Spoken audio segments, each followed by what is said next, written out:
doubt, try to keep me down, but I'll put the flame out. You can't get to me. Throw your sticks and your stones, go break all of my bones. You won't ache my soul, you can't get to me. And there is no barricade that I can tear away. Shoot me down to fire away, away. But I'm a heavyweight. I'm a heavyweight. I'm a heavyweight. I'm a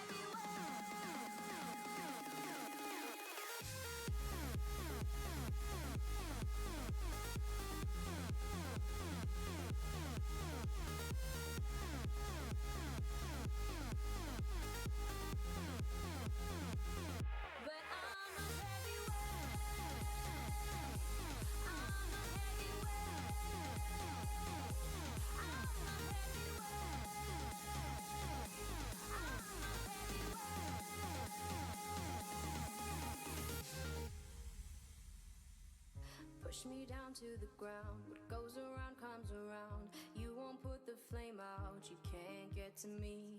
Say what you wanna say. Go take it all away. But I'm here to stay. No, you can't get to me. And there is no barricade that I can tear away. Shoot me down, go fire away, away. But I'm a heavyweight. I'm a heavyweight. I'm a heavyweight. I'm a heavyweight. But I'm a heavyweight. I'm a heavyweight. I'm a heavyweight. I'm a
Welcome back, everybody, to the SCL. Not Rocket League today. We're finally in with the real esport of the SCL, even though it was the latest esport of the SCL. It's Valorant, the best time of the week, the FPS time of the week. My name's Infernosis, joined here by my good friend Mick, and we are super excited to get this one underway as playoffs have officially started here, Dallas. Yep. We've got a pretty good matchup to send things off, and they already know who they're going to face if they happen to win this one out.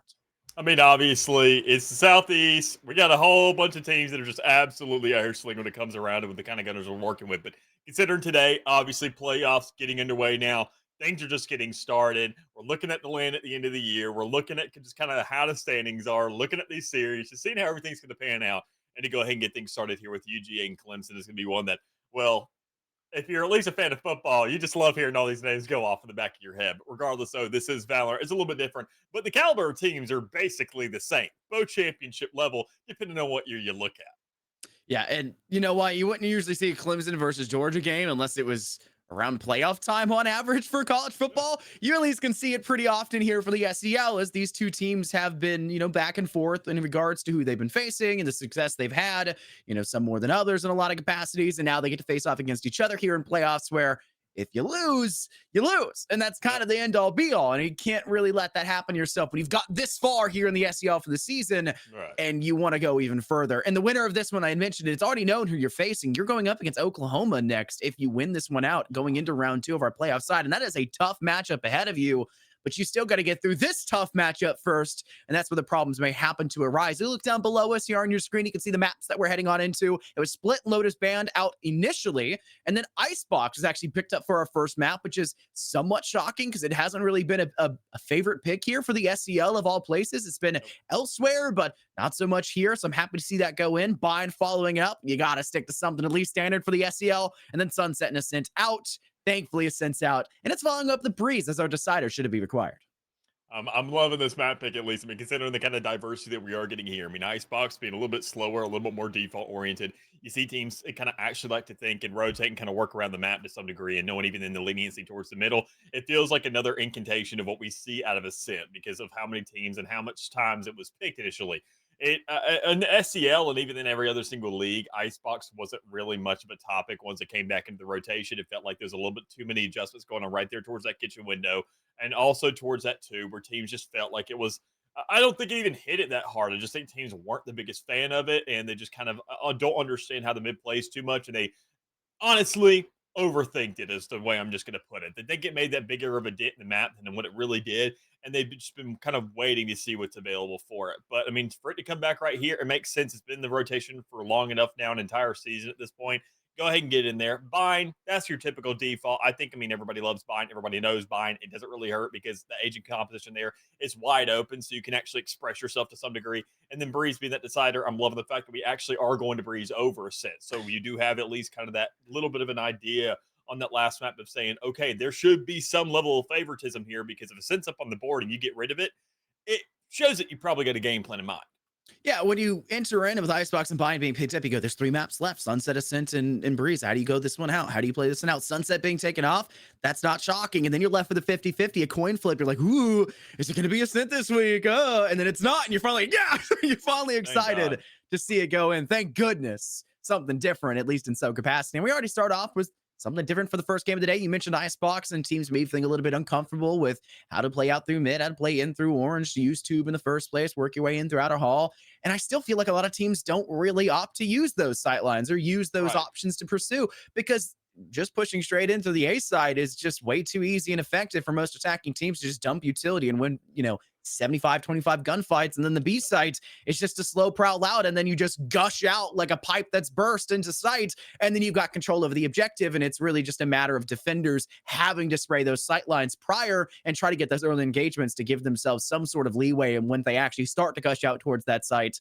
But it's just, I don't know, Icebox defending wise feels like you're not able to keep them off of sight, and attacking teams because of that know that they don't really have to change things up most of the time. They really can just go pretty tried and true through their normal, B main, A main, lobby sides, and they don't have to go in clearing out through mid, working in through, TV side or security side on that A side, or working in through orange instead, or inside hall and tube through kitchen. There doesn't have to be too many variables to pursue. You just can be pretty flat, pretty one-dimensional. It's one of the only maps that kind of rewards that playstyle, Dallas. And the number one thing I'm looking forward to is every single one of these guys probably going to be at least a little bit switched up. Because, I mean, who wasn't playing Clove yesterday? Let's be real. Who wasn't playing Clove? So finally being in a situation where probably your duelist, or at least your kind of backup duelist, your kind of backup fragger, that is going to be usually filling those shoes and picking Clove 100% of the time. What do you think about? I mean, come on now. Slow it down, understanding that when you're dead, guess what, guys? If you're dead, nobody can smoke. So at least just understand that there is going to be less utility than you're typically used to. Because I know, I mean, even then, I don't even play Valorant that much anymore, and played at least like 5 games yesterday, and there was not a single instance without Clove. And whoever had a Clove, well, guess what? They won. So 100%, not a 100% pick rate, but a 100% win rate, because it feels like there isn't at least a lobby where Clove is present and at least winning. That what is going to terrorize the entirety. That kid is unbelievable. I am dreading the day, and even then more so, I dreaded the absolute release of that because I'm just like, what is this? Who's making these decisions? I'm not going to endorse drugs on broadcast because you get stupid ideas like that. So it is what it is. We're already going ahead, looking at the first round, seeing what's going to be going on the way. A little bit of obviously an A push coming through as you're kind of going ahead and keeping eyes on. Because, well, what happens? A site, it's classics, it's ghosts, and you got to keep that close quarter lineup, and it makes sense to bring it here. Clemson playing a little bit slower on the pistol side. Know that they can, I guess, extend when they need to. They want to try to get that first blood as quick as possible. But UGA, Sheriff up top for I miss him. Just sit up on top of two, play the long game, and try to get as much information early to see how many players step in through Outer Hall to make sure that Clemson Orange will, in fact, pursue towards this A side.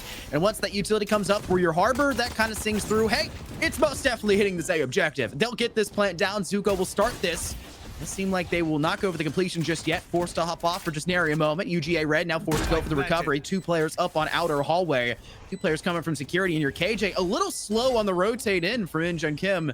You'll have to play a whole lot quicker as time is already starting to dissolve against you. I miss him. The Jet stepping up to take down Poco, the doppelganger. Back a sight goes Halo Jorge. Still able to squeak one off before they go down. But the Jet will finally be removed from the equation as a reprep goes forward. A 2v1 with Clemson in control. And that back outer edge of sight just did no justice for UGA. Yeah, already just going ahead, getting an early start, considering, I mean, that first round, you're working with the classics, you're looking at that close quarters combat, and even then more so when you get onto that site, get that spike down, just play the actual angles. Play yourself on site, work these corners, because there's so many on that A site that it makes these right clicks essentially feel like shorties. So we're just not too much you can do. And it's a lot of just corner checking for UGA Red. I mean, it always comes down to a 50-50 with how many angles there are, with how open it can be in some of these alleyways once you kind of get yourself out to the open. Especially when you're touching that spike, it's an intersection, and there's not really much you can do off the back of that. So it makes sense for Clemson Orange to be winning that first round, following it down to the second, looking at what these buys are kind of coming into. It's not the biggest purchases in the world, as you see at least a ghost coming through for one of these players, but the Sheriff, the Vandals, it's a little bit diverse. So I'm kind of curious to see whether or not, okay, we're going ahead, playing for that gun to be carried over by somebody else. Just so long as Poco can carry, get a couple, you're going to be kind of playing that domino effect of dropping it, somebody else plays with it, and somebody else does, and just seeing whether you can come out with a Sheriff and a Vandal for the next round, at least get a couple more. The balancing act. You got to stay on that tightrope for as long as possible. And speaking of staying on that tightrope, you're in a very dangerous spot if you UGA. Three players in through green trying to wrap around to catch Clemson off guard. It could work, but with the plant down, you've rotated one of the three already elsewhere to swing in towards the backside, towards defender side. And Clemson have realized your aspirations and have already dealt with Cornium on that flank, leaving just Min Jun Kim all by themselves. And while there was some damage out towards Jax, it doesn't seem like it's going to be enough at the end of the day, as the only three now remaining from UGA are the ones that rotated back and now had come initially from that defender side and defender spawn. One from screen. It's your Jet player, if I miss him. Found a little bit of success in that last round, 2 kills, but I don't think there's going to be anything working for you here, as Sai managing to catch Epoch off guard. You don't really have to worry about the weapon. They didn't bring anything around that corner, just the Sheriff that was already there, as I miss him, and Sai will just opt to die to this spike. Go ahead and not give too much over to Clemson in the process, but, you know, say hate the round was a lost cause anyways. I think this is kind of, now we get to the point where we're obviously going to be looking at their full buys on the side of UGA Red, but even then more so, I want to kind of take a more of an idea and a look at what their composition is. We do have that difference now where we're not working with that kind of KO Sova setup that we do typically see on Ascent. Instead, we're going to be looking at the Harbor coming through to make that double controller on the side of Clemson Orange, and UGA Red running that typical double initiator, but instead supplementing what would be usually a KO coming out for a Gecko.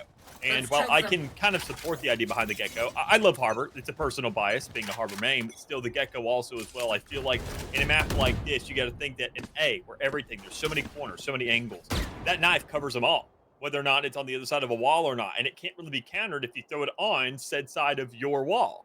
So when you look at everything else that's going to be available there, I mean, Gecko has to go dizzy up into the air. It can get shot down, just like we see Min right here for that first blood.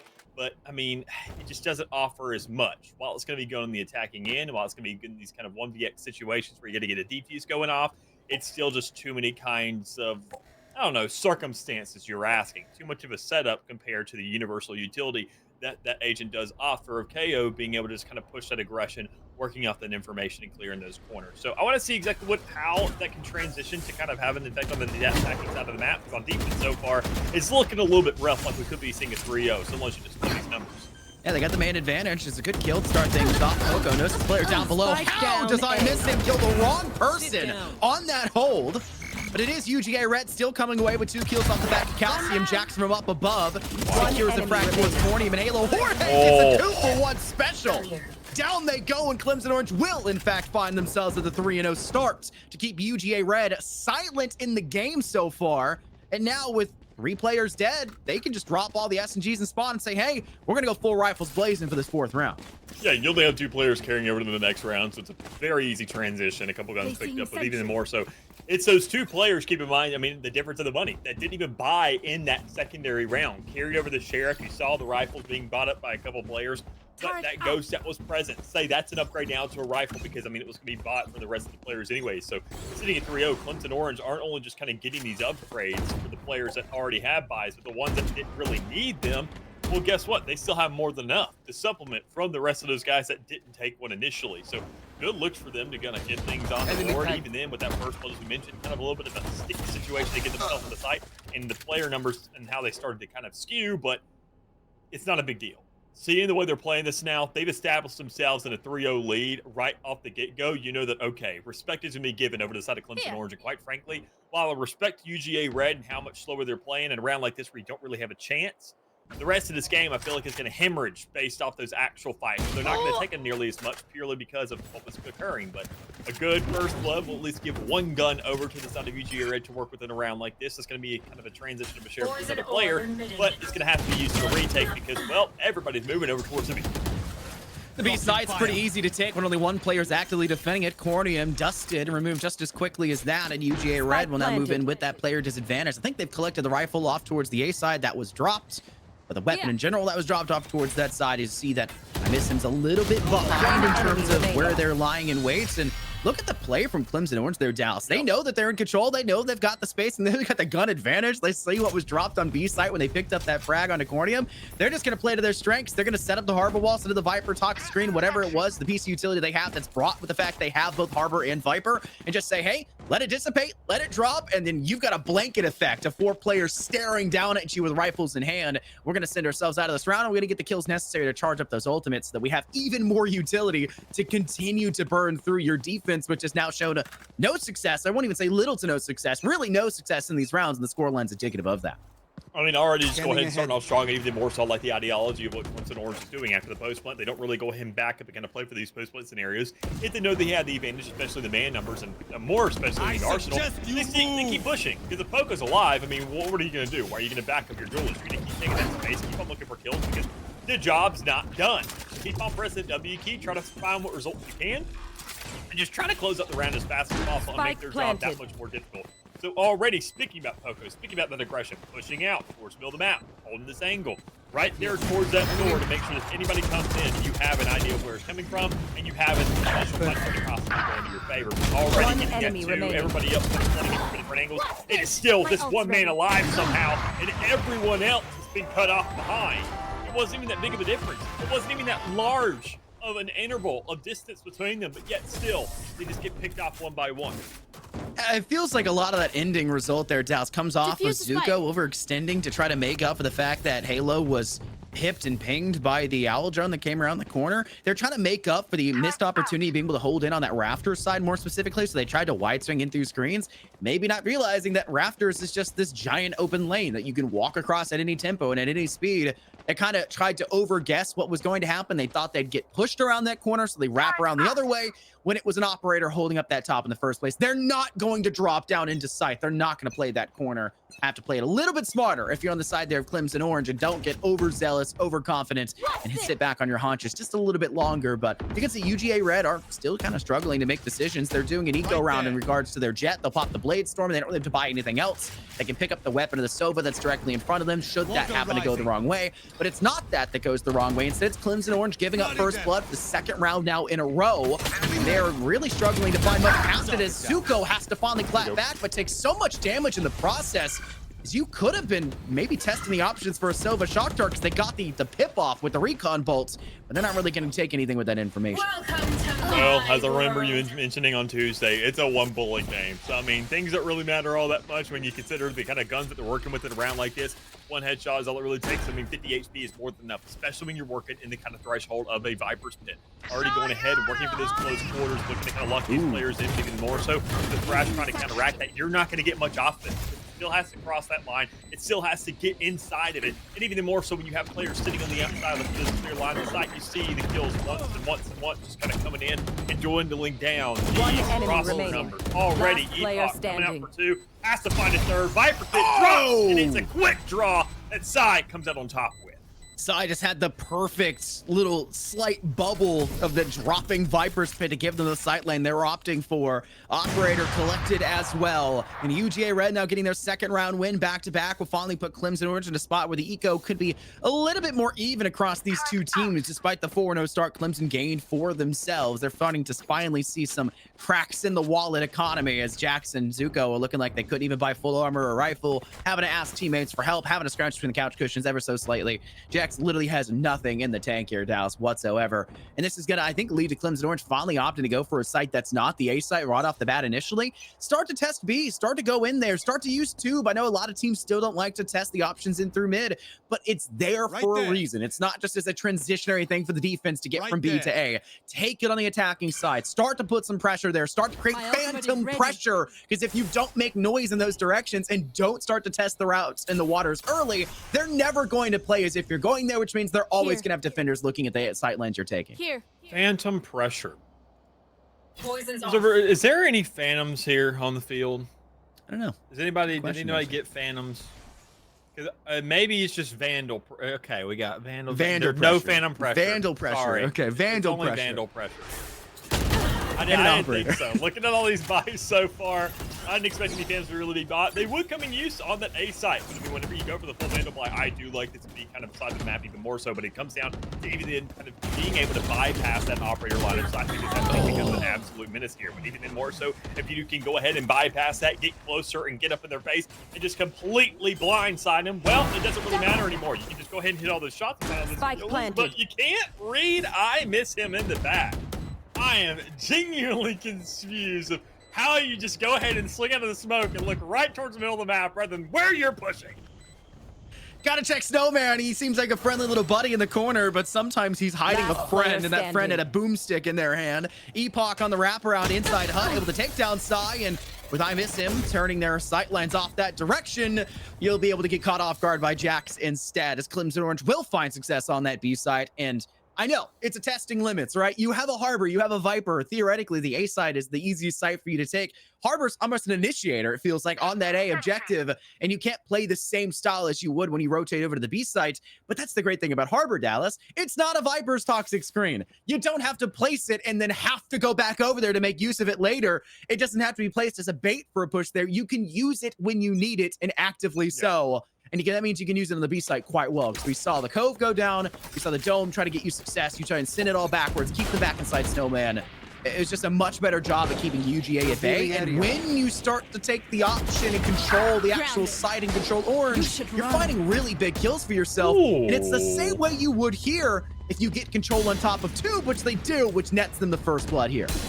I do like the sleuth of marshals coming through from the side of UGA and trying to make a stand there, but even more so, I'm more impressed by the fact that it actually creates enough of a lingering threat here for Clemson Orange to opt in and say, we're going to opt the lockdown for something like this, which is just absolutely insane. You know it's an eco, you know they're working on another one, really kind of long-sided weapons, best case scenario. Somebody may have a Spectre, somebody may have a Sheriff, but you've heard all these lever actions across the map, or quite frankly, it shouldn't really be a big concern of yours, so long as you're not picking. And, well, Pogo has to learn that lesson. Mizuka can find a trade in a 4v3 situation. The rest of the team's trying to go ahead and push on site. One enemy and have remaining. utility up and available to go, because everything's regen and everything's present. So, with 3 seconds on the clock there to go ahead and get out, that spike isn't going to be going off, and you're going to be carrying over 3 guns into the next. And meanwhile, UGA is going to be working with 3 ultimates for the next. Having that Viper's Pit, that Hunter's Fury, and that lockdown of their own. Clemson Orange can have kind of the same exact amount of pressure still to work with, but to use it, like I mentioned that last round, still probably going to be a question lingering in the back of their minds if they find themselves in a situation where they kind of felt like they're held hostage in their own spawn. It's crazy to think that UGA had to play so heavy into a team shot strategy in that eco round by bringing so many marshals to the game. and then still are forced to play into Clemson's favor because Clemson won't give them a sightline that lets two players have a sightline. They play into it, so if a corner has to get swung, only one of them can swing it at a time, or you're going to get buried through with just rifle shots continuously. A really good round for Clemson Orange to take advantage of that, but this one, not finding the same lap of luxury here. Player up on belt, down they go. It's really unfortunate to lose them there, but you also lose your initiator trying to swing out through mid, lost to another operator shot being brought by ISM on UGA, and you're looking at a very tumultuous round to have to come back from, and it just gets worse. I miss him from inside of Tube on the B site. He manages to find a very sneaky frag going their way, and though Jax gets the refrag back, Calcium's behind him. It's just Suko all by themselves. They have to get 3 more. Good for the first. And you have 2 more you'll have to strike through. Sitting below the objective. Sees Wingman try to get in there, and it's enough of a distraction. You have it there. And Minjun Kun will close out for the kill. Hardy 6-3, I mean, good here for UGA Red. Didn't really have to expend too much in that last round to get themselves the result that they really wanted. Already having that Viper Spit still to work with. The lockdown still available. Hunter's Fury. You're just building your arsenal here. Now having a Thrash off the back of that as well. And you know that, I mean, coming in next round, you're more than likely going to have a Blade Storm. That's the one you're not really concerned with, though. You're looking for map pressure. You're looking for kind of real estate to play with. You're looking for answers, and you're looking for just space to be taken off the singular button press. And, well, those 4 are going to be the ones to really do it. So, I mean, UGA Red, this is kind of the point in the game where you're saying your game plan, your composition. Well, I said that Harbor feels a little bit better for this kind of map. This is the exact situation where, quite frankly, you can have a little bit more of an advantage just because of how much coverage you can get based off those. So long as you can allocate them appropriately and just get them out of the way. But they've been already holding on to 2. I don't know if they're going to just try and pop every single one of them at the same time. They kind of feel counterproductive to each other because they all accomplish, relatively speaking, the same thing. Ooh, assistance being required to keep your jet in play. Clemson Orange and Jax around the bend, and I'm honestly impressed with the fact they get away not only with taking no damage in the process, but even getting a kill to execute with no refrag back. Hunter's Fury being opted for UGA Red. They're just trying to keep them off of sight. The last tick there almost tagging Epoch, but not good enough, and it allows for Epoch to swing to Minjun Kim, and I missed him as well, being decisively struck in return. Same thing with Psy, just Cornium remaining, and while that doesn't seem very possible as it will require an ace from the individual, you can at least make things expensive. You can at least try to find some success, because if you're not shooting a recon bolt fast enough, the exact opposite's going to go through with Poco swinging you from outer stairs. Yeah, flawless round, already going ahead, expending that Hunter's Fear on the side of the defense, and a round like that is just going to be not really the most detrimental thing in the world, considering that it is going to be that Hunter's Fury. It's just more of a denial tool, but you don't really take too much actual space off the back of it, and that's totally fine. But looking at Clemson Orange, even then still, it was a flawless result for him, and that's the biggest kind of factor you have to keep your mind on, is the fact that they are just running through these UGA players. They are winning these fights outright. By the time they get on the site, they usually just end up either pushing and kind of get themselves in that kind of post-plant setup where they're cutting you off to even looking at the site, or they just win these gunfights outright, and when they understand, depending on how many numbers are left after that initial couple kills, that's when they kind of go ahead and decide how they want to play the rest of this. So, once again, speaking of kills and how many they get, watch them. They get 3, they're probably going to go ahead and set up aggressively once more just because they know it doesn't really matter that much. But you get to go ahead and knock some of these players off. And Hunter's Fury could make quick work of at least one of them, but Viper makes it out alive. Epoch around the corner. Just get some utility out. Can get some util burns. You know that they used theirs last time. Maybe it's about time you used yours as well. But you know the Viper's pit's down.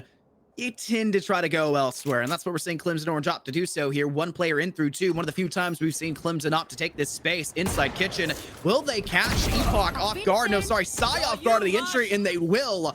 As Calcium's trapped on side, has to pray they can get the headshot with the Guardian, but failed to do so. And Clemson, while baited off with a spike for the time being, will eventually get this in old default position and dominate the frags here against UGA Red. No kill favoring them, as Jax themselves had found 3 alone in this round to net the 8th in favor of Clemson Orange, and into the final round of the half. Back to back, lockdown available, Blade Storm there. I mean, Viper's purity, I mean, really darn close, all things considered. I'd say go ahead, farm up those orbs, get yourself in a situation where if you do get that Viper to get both of those orbs and that plant, you just go ahead and play the post there. But already, the more important thing I'm looking at is Poco already going ahead, warming up with that operator for the defensive side. Just kind of looking to see if you get those shots pretty early on. If you don't, it's not the biggest deal in the world. Just go ahead and toss it down, because more than likely somebody else is going to find a kill, or maybe you just at least hit that first shot. You can dish it behind and then start playing the Vandal once more off the back of the aggression. But look at everybody else, seeing what's going on here. Already hit on the A side to slow things down, but Halo does not care. Right through the middle of the map, closing off 2. You're in a 5v3, and that lets you know that if it's down the middle and you get a player towards A, more than likely everybody else is going to be just kind of sitting around that, trying to make sure that it's going to be circumnavigated. So what's the hit? Obviously, it's going to be B, and it's also, well, at the back of those 2 kills, a free Viper spin for the attackers on as well. Just needed the 3rd. You said farm the orbs. They farmed the kills and the orbs, and Clemson Orange now have essentially netted themselves a free round if they can just keep this Viper spit 100% online. Jax, who had gotten a 3K in the round prior, secludes yet another. This one, Calcium off the back end, and leaves UJ with only 2 men remaining, trying to worm their way in from defender's spawn. And this doesn't seem like the best chances possible. They need to play out of their minds here, Dallas. And when you throw in harbor walls, you throw in toxic screens, you throw in a Viper's pit, what is there to do? Well, beat your head against a brick wall, because that's what it's going to feel like for the next 20 seconds, trying to worm and woody your way in through defender spawn, back in towards sight. What is there? So nothing. The lockdown, barreling towards you, utility, snake bites, recon bolt over the top, shark darts, over and around the corner. What can you do? Nothing. It's flawless for Clemson Orange to net a 9-3 performance on Icebox in the first half. Switching sides. I mean, already starting off 3-0, I expected a little bit more of a hard-hitting half, but I mean, considering the UGA Red did find themselves at least kind of 2 rounds in retortion, even then on a back-to-back basis was more impressive. I was expecting a little more of a comeback coming up from them, but they just don't really find it. 3-9 is still at least the minimum that you're looking for. I mean, 10-2 is abysmal, and 11-1 is just a death trap. But seeing that 9-3, it's doable. It's feasible. I mean, look at this map and what Clemson Orange managed on the attacking side. You're bringing the Gecko here. You're working with that double initiator. While it didn't have too much presence on that retake, it has guaranteed value at least for the plant. So you know for this entire half that your Gecko is going to at least surmount to something, but more so not even just the value of the plant, but the kills are something you have to look at as well. Cornium sitting on 1-12 at the end of that half. Men sitting on 3-11. I mean, they just really have to start waking up. And just to hate to put that pressure on them. Miss him can at least go ahead and give you a little more space to work with and some breathing room to know that somebody's here to help you out. Recon bolt around the corner. Sorry, shock dart around the corner. Just Epoch trying to create some space. So they have a fallback plan. When you have the man disadvantage defensively, it doesn't spell the best chances possible, considering this is Icebox. Cloudburst down around the corner. They think I miss him. Is going to go up close. They don't. Inside upper now. They'll wrap around the backside and catch Halo Jorge and Epoch off guard. 3 kills for the jet main here on UGA Red. Spike but down Jax has A. gotten the perfect wraparound you're asking for, and that is going to be spiked down. Allows Zuko, who's still inside Cubby, to go 3 and 8 for yet another one. Down goes Miss him for the denial of an ace opportunity. And you've got Jax who can come in off rope, sneak away from that turret, not be spotted by it, and very well could take control over this space if they didn't just get spotted up the unfortunate hit for that recon bolt. And the jumping right clicks just inaccurate enough to stop you from taking down Psy. It's a UGA attacking round win to start off the pistol. I would love if we just had a league that was just nothing but pistol rounds all the way through, just because of like. So entertaining. I love them. There's always a chance. I mean, keep in mind that last round of the first half, you're saying, what can you do? Nothing. It sucks looking at that. Pistol rounds is like 1v5 with a ghost. Oh, it's chalk. They're so done. This is so doable because that's when you always notice. I mean, the health isn't always insane. That shots are always available, and even more so, you're kind of forced to get closer to each other. And isn't that really what we need as human beings? Is the connection, get closer to each other. So maybe it's a proposal to our Riot, but as it stands right now, the proposal for at least UGA is to win this round by a pretty good margin. Considering that, I mean, you don't really have much to work with. You do have this kind of bonus buy coming through, but you need to make sure that you have something to play off of it and that it carries over, because we're not seeing the same level of purchases as we did in that last half. We see an Outlaw. We don't see a Vandal, though. We don't see the Sheriffs off the back of it, but we see a Bulldog and that second barrel, the Outlaw, doing its job once more. So in a 2v5 situation, Clemson Orange obviously kind of put on the ropes here, but nonetheless, going for a rotation out of UGA, while, I mean, relatively acceptable, confusing nonetheless, considering that, well, you just killed everybody on that half of the map. It seems like, and you're still just deciding not to go. Yeah, I mean, it feels like you're maybe having a missed opportunity to let a couple more guns maybe possibly squeak through to Clemson Orange's side. Like the first one there, that wouldn't have even been an option available for Clemson. hadn't gone that way anyways. Thankfully, I missed him there for the last two to secure. Swings in heavy in towards screen Gun and here. into put UGA red up and above. You kind of consider the first half of the attacking side of any map kind of as a litmus test if the map is attacker defender favored. If you're able to get a solid, leading half on the favored map or the theoretical favored side of that map, you say, hey, we're doing good. We're following the status quo. We've nailed this. Icebox is very attacker favored, especially the way the game plays right now. And I feel like we found the litmus test for Clemson taking it 9-3, but somehow still, Dallas, it doesn't feel like 9-round wins and a half is enough on Icebox to say that there is absolutely no chance for UGA Red. I still think there's a 50-50 shot they come back into this one totally. It's definitely doable. I mean, considering that realistically, it's only 2 rounds of a difference. If you win this first one, then you're looking at an eco, and there's only 2 legitimate rounds you're looking at. And the Thrifty is the only thing that's really stopping you beyond there. But, well, on a round like this, the Guardians at least what's stopping one of these players in these mirror matchups to start things off with. So that's where Clemson obviously has to create a break in the tempo. Go ahead and get things started off. I think, honestly, they had a little bit of a benefit on their side, knowing that they started off things 3-0. UGA Red, that's a big task to ask for out of an attacking team. I mean, sure, it's always doable to some degree, and they did have the force of at least a singular Vandal to come through with, but they didn't have a flawless second round. They didn't kind of look at these ghosts and these sheriffs and kind of play off the back of those guns. We didn't see just kind of a bunch of small buys with the Vandal. We saw a Vandal, an Outlaw, a Bulldog. We saw money invested. And it's not going to really give you too much of a tertiary round to play with if you don't successfully carry those on over to the next. Outlaw swing. 30 seconds The left. smoke from the barrel, but not enough to get the kill. And a nice one from Halo Jorge puts the man advantage up to 2 for Last Clemson. player Thankfully, standing. though, UGA Spike finds some down sort of A. chance to scrap their way back in, but Epoch alone able to find it. Always back going in the favor of Clemson Orange. As this round is already over with the final touch from Epoch for the trifecta to secure double digits now for Clemson Orange. And you expect the third round win. You have rifles. You play to the strengths of that A site. But UGA still did enough, I think, Dallas, to still have that shot. 5-round difference isn't the worst case in the world, as you can already see them setting up for a more interesting default than what we saw Clemson Orange do in their attacking rounds, where they really just stacked up a 4-1 split, 4 players inside A main or 4 players inside B main, and just one kind of lacking back either direction, whether it be mid or the opposing site. They're actually stacking up a 3-1-1, which is Icebox's status quo. It's the old way to play it, and we'll hopefully see it work out for them here. Well, another round, another first blood waiting to happen, but possibly another kind of circumstance where Clemson already had themselves an advantage from the get-go. Looking at, well, the Blade Storm being the only thing that UGA Red has to work with. That's just because Missum's been going on an absolute tangent on this attacking side to start things off. I mean, obviously, the first round of the 4K, I mean, that's your biggest kind of setup for this kind of thing, but looking at everybody else, you're just looking for these first bloods, you're looking for this damage, you're looking for a stance, and even then when you look at the kind of presence that's already there, the lingering feet and the gunfights that are going on, it makes a very, very easy audible to call. I mean, just say, go ahead and rush it to the A side. This obviously isn't going to be a fake.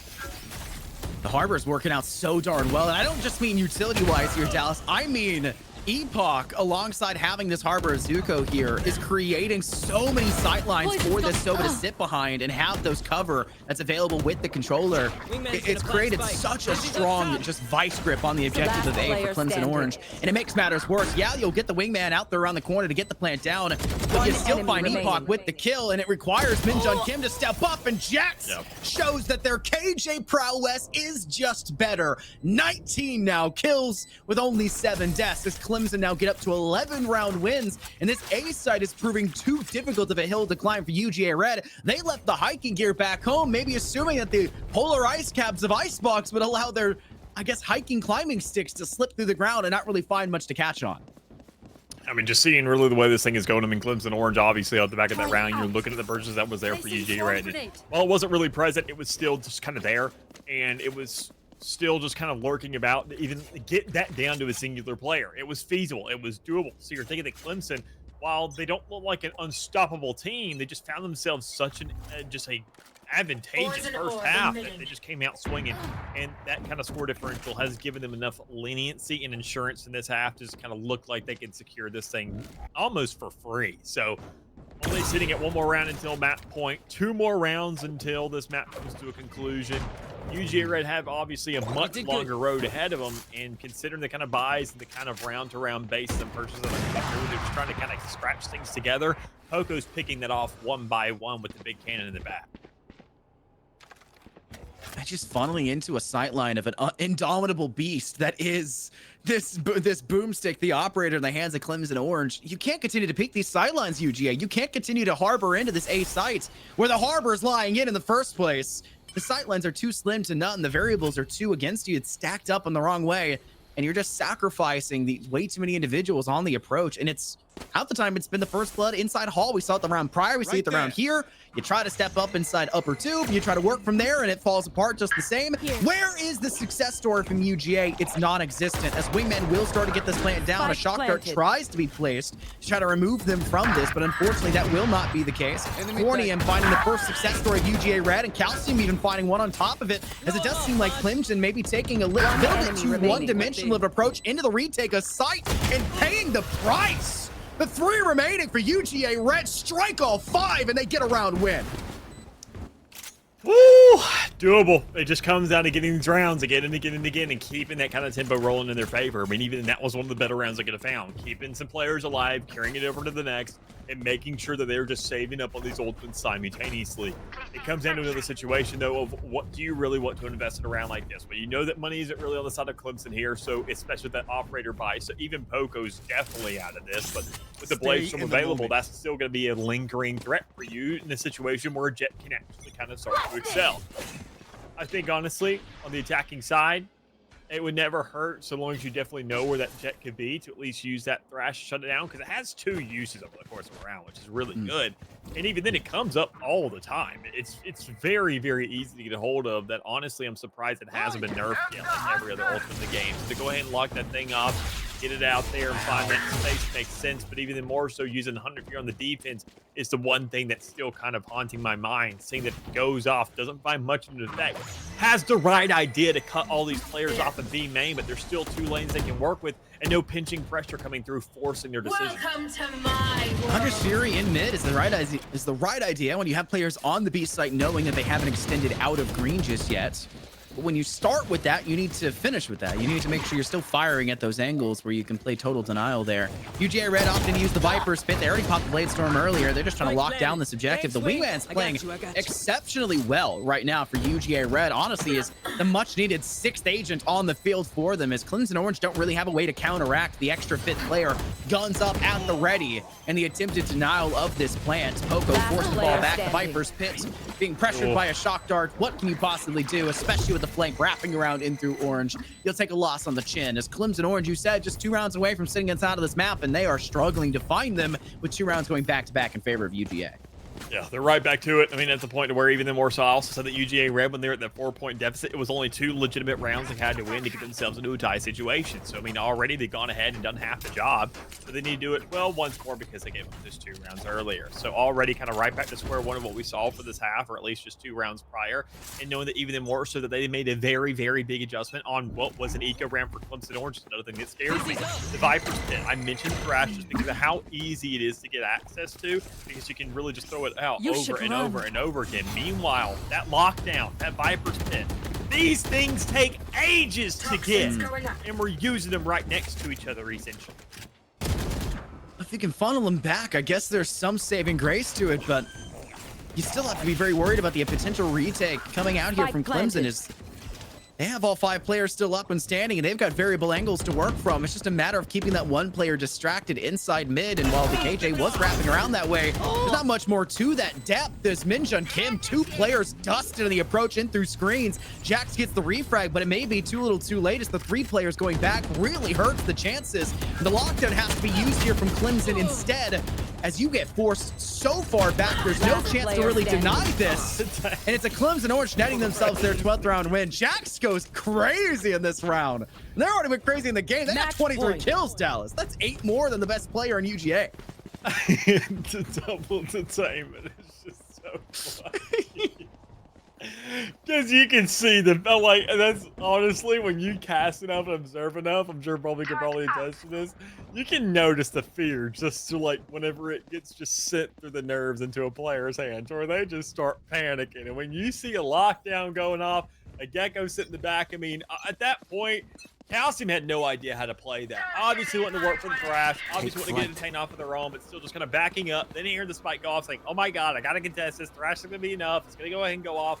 It's just so many decisions that are going to have to be made in the course of seconds that it just kind of overloads them, and they just don't know how to react, and they just kind of shut down and do just the closest thing to them. So already the closest thing that they can do right now would be, at least for in terms of result, would be to lose, but they don't want to have that happen just yet. 5 rounds still remaining on the board in between them and an overtime at this point, but that defense is going to do too much just yet because it was a very good pick by men already to go ahead and open things up. You know this A side of the map is there while you were fighting for B control. You were there, literally about to put the spike down, but you know you have full control like that, and the post plant already kind of, I'd say, set up to some degree. You can say that, you know, maybe it's a good idea, but problem is Epoch shows up and the rest of the team isn't here. So basically you made that call to say, just do what you did again. I don't get this rotate that's so slow from the side of UGA. It just doesn't make any sense. And Ninjas just needs to have their gun out in the first place in that engagement. What's going on here for the side of UGA? Thankfully, though, saving graces can be made. They get a nice frag to close things out, make sure Epoch's no longer a variable for Clemson Orange. And in that process, well, 2 players that were getting tagged down to 1 HP. They're down to quite literally a single bullet game from any bullet in the game of Valorant at any range, it seems. And UGA Red, I guess, they win this round. Clemson Orange are aware of that. They give it up. They acquiesce the result. They say, okay, you'll get your 8. But will you get your 9? Will you get your 10? Very well made, because the only time we've seen you now win this, Clemson, is when you've had to pop 2 locked out ultimates, just complete total zone control, have all the harbor utility available on the line, and pray that they fall back, actually, and don't just try to go guns up and screw you over, because that has been so consistent for UGA, holding that A side and actually getting these kills. I guarantee you, if Jax has full HP there, you're trying that. Dude is having a night. You just go for it there. There's no way you don't. I mean, that's one of the players where you're saying, honestly, there's a shot to get this thing done. Yeah, Jax could probably do it. But considering that already 8-12, right back to the situation once more where it feels like this kind of 4-point deficit for UGA Red is when Clemson starts to kind of feel a little bit of a fire light up from underneath them and say, okay, we're going to get things going. We can't mess around anymore. So with 2 ultimates available for UGA Red, I mean, it's an opportunity. I think it's the time when you can kind of guarantee that night for yourself. You got money. You got at least 3 rounds worth of buys to play with, to where, honestly, the one thing to kind of really hammer it down and show that you have a lead, or at least that you want one, is to use the things that you have already a lead present in. So Hunter's Fury, obviously, for the post plant. I think the Thrash for the early aggression, because the problem is with UGA Red, I think in a lot of their pushes, they lose players a little too easily, and the more impactful ones that are there never really get into those kind of setup positions where they can use those X keys to their full potential.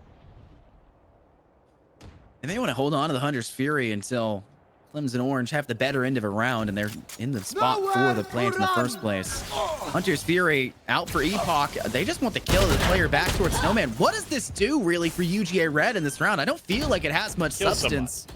Gets a kill. Wow, as if the gun in your hand couldn't do that anyways at that distance. If you're doing it purely just for the stat sheet and the scoreboard, what's the point? Bring out a Phoenix. Have a secondary chance for a life. But he's a Marshall, dude. Come out with a Reyna. Bring an Empress. You gotta use it retroactively. You're on the attacking side here, and this utility is so darn important for denial. Poco, though, now the only player left standing for Clemson, has 3 players they'll need to cut themselves through. Completely screwed off here, as it's a rundown for UGA Red as they'll get up to their 9th. And it's just small chances for Clemson, who are really having to rely on ultimates to win round wins here in the second half. And they're not getting the pips they're really wanting. The only ones they're getting are the kills, or sorry, are the deaths on their side.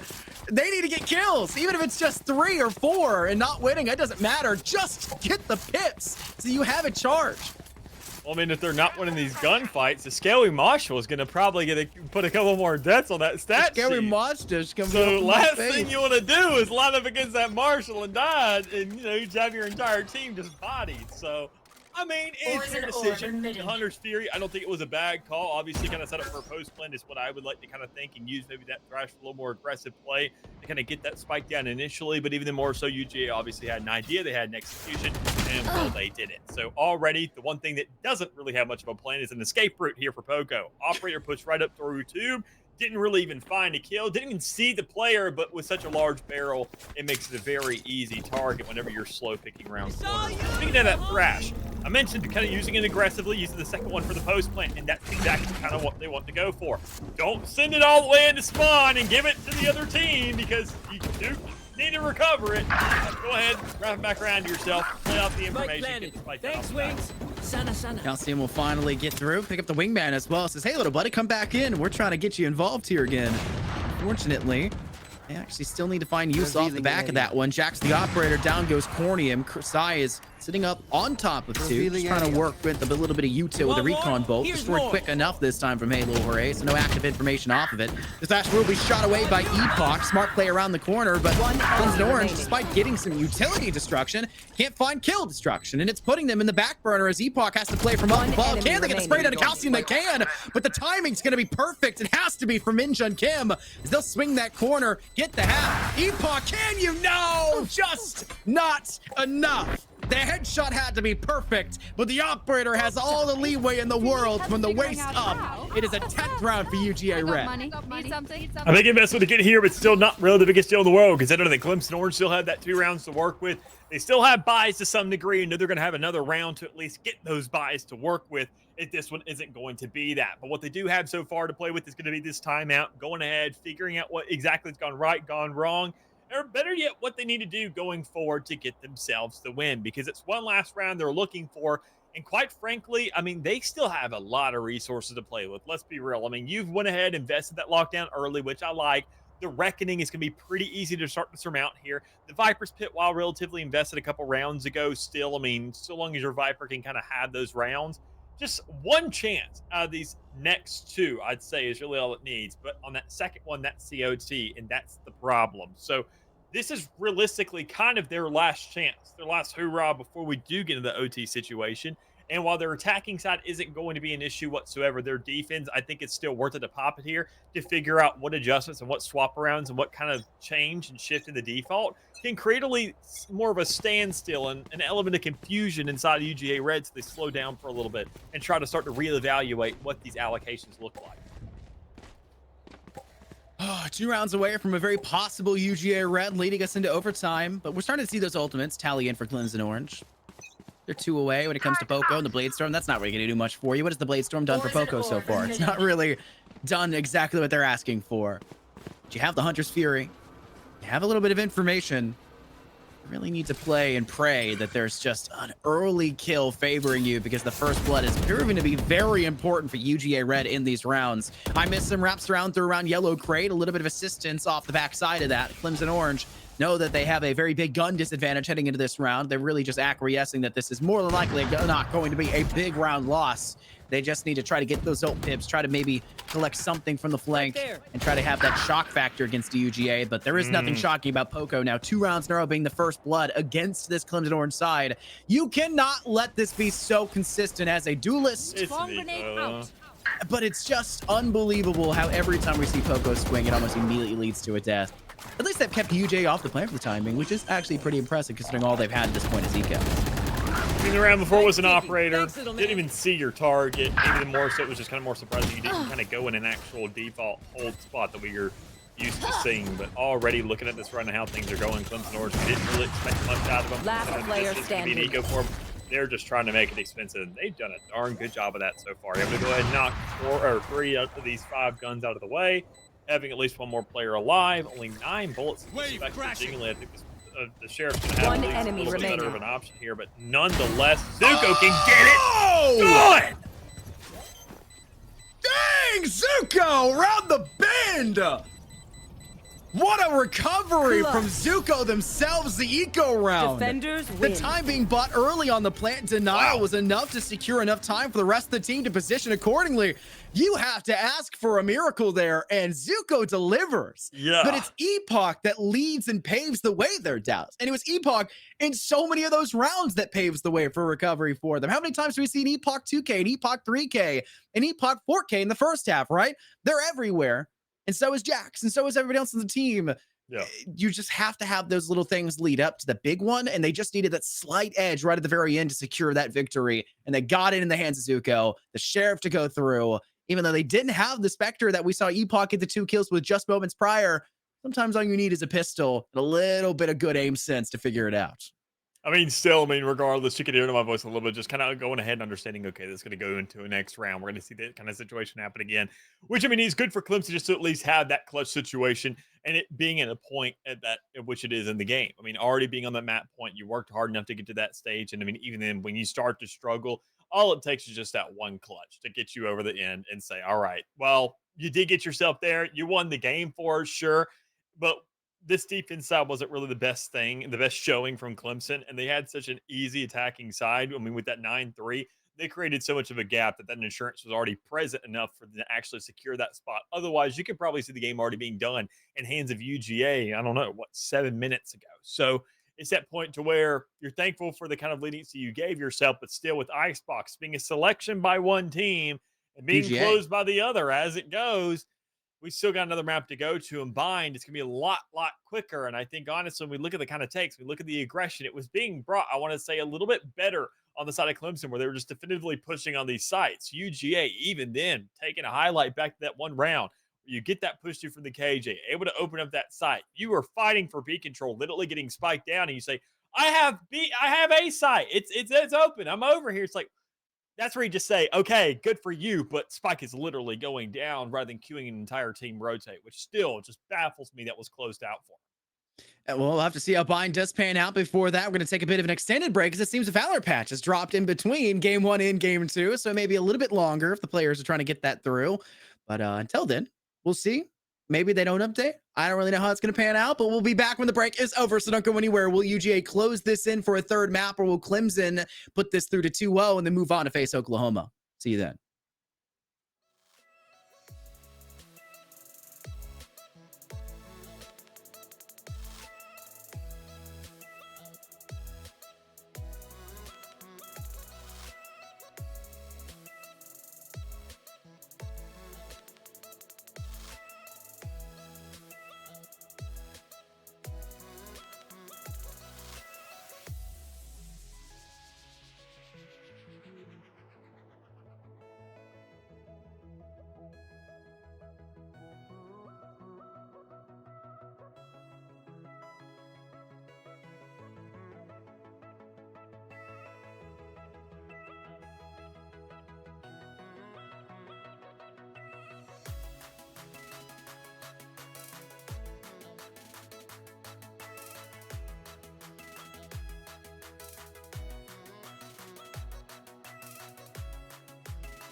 A meritorious hello to all of you. We've got ourselves map 2 going about to underway. Thought I could throw in a weird intro there, Dallas. See if I could keep you laughing after the break we had. We've got UGA firsting off against Clemson. Clemson taking the victory in the map of Icebox, and now UGA has to play on the opposition's map pick in a must-win game to stay alive here in the SEL on the map of Bind. And I don't know. We saw really good glimpses from Clemson and a very close ending to Icebox, but it's Icebox. It's kind of to be expected.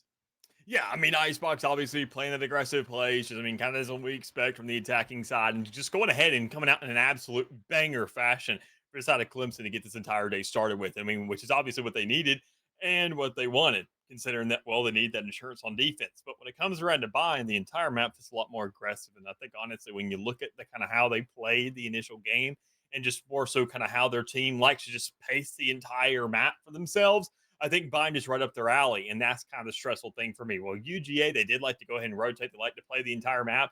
Icebox and Ascent and Sunset, I mean, all these maps seem right up their alley. The problem is that just makes them a little vanilla, quite frankly. It makes them just kind of your standard team, want to kind of explore all their options, work for slower fights, play off first picks.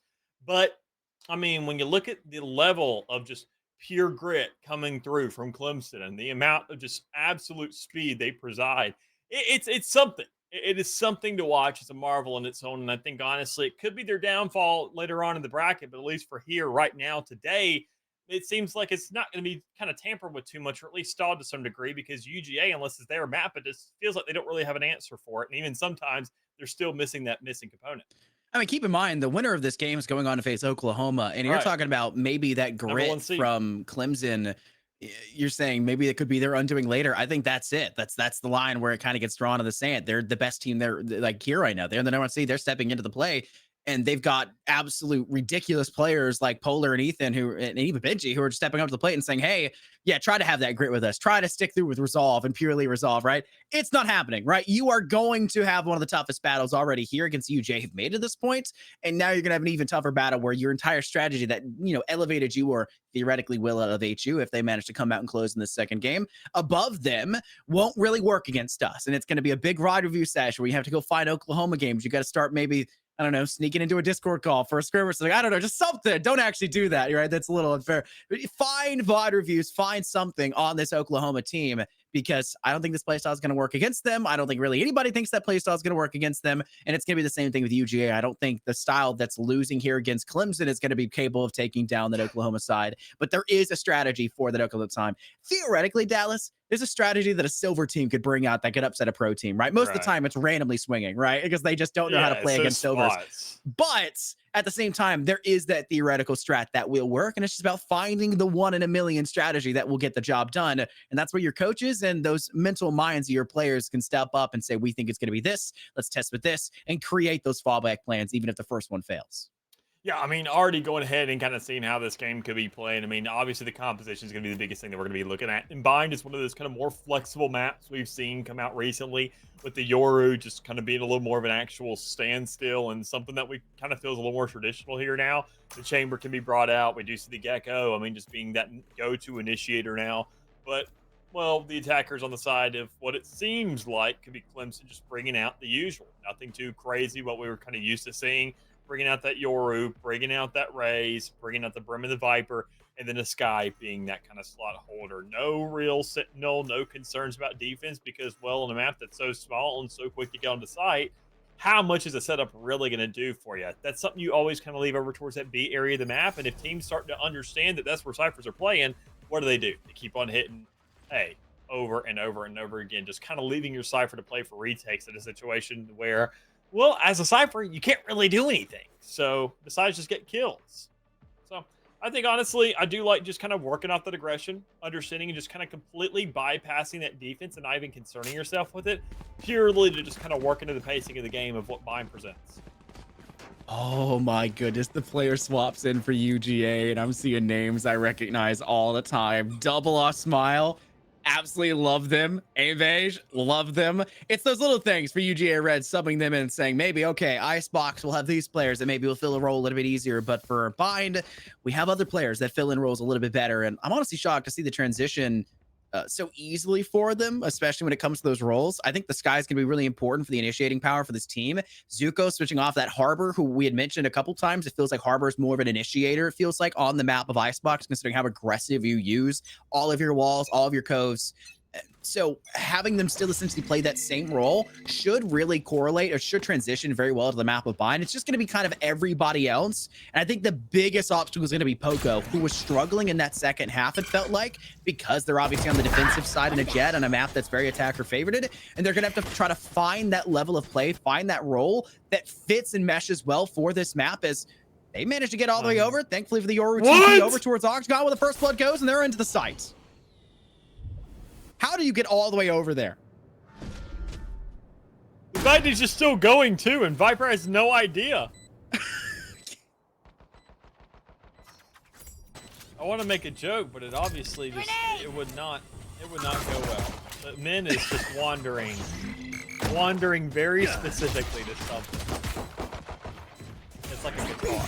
But all things considered, already classic on site, 4-3, and even then just going ahead, dwindling down numbers. You see how these players, you see the trades that are going through, you know the blood is down. But Last obviously player that standing. on that site, you do understand that you need to look for these trades, get that blood, Last use it player as your standing. distraction. With all this damage already done to both these players, that was an easy closure, I think, for Jax. Of all players, who was the top frag for the longest time on the Icebox to close things out, but just couldn't really get it done. UGA Red do find themselves at least a first round to work with, and that's what they need to do, because the defensive side on this map of Bind is just an absolute utter nightmare.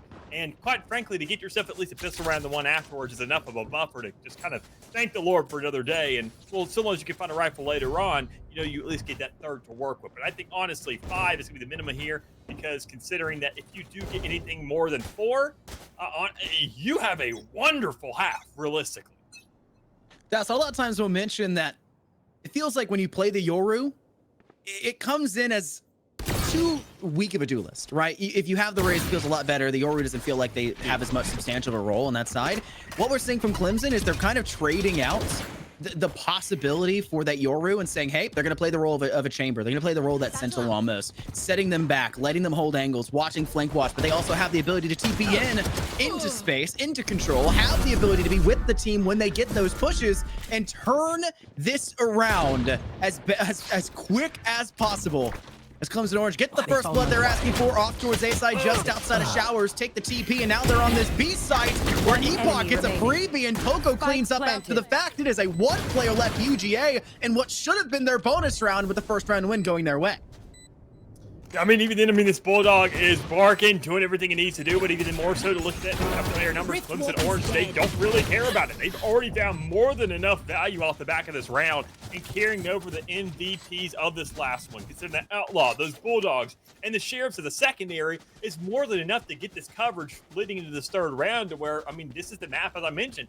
Defense is just an utter nightmare because it's so easy to get on these sites. It's so easy to take that space. And already, even then, as we just noticed with classic Shorty Sheriffs, you close that distance almost instantaneously. We're getting these long-range weapons. Unless you're sitting in heaven on A site, Here. quite frankly, you can't take advantage of that range.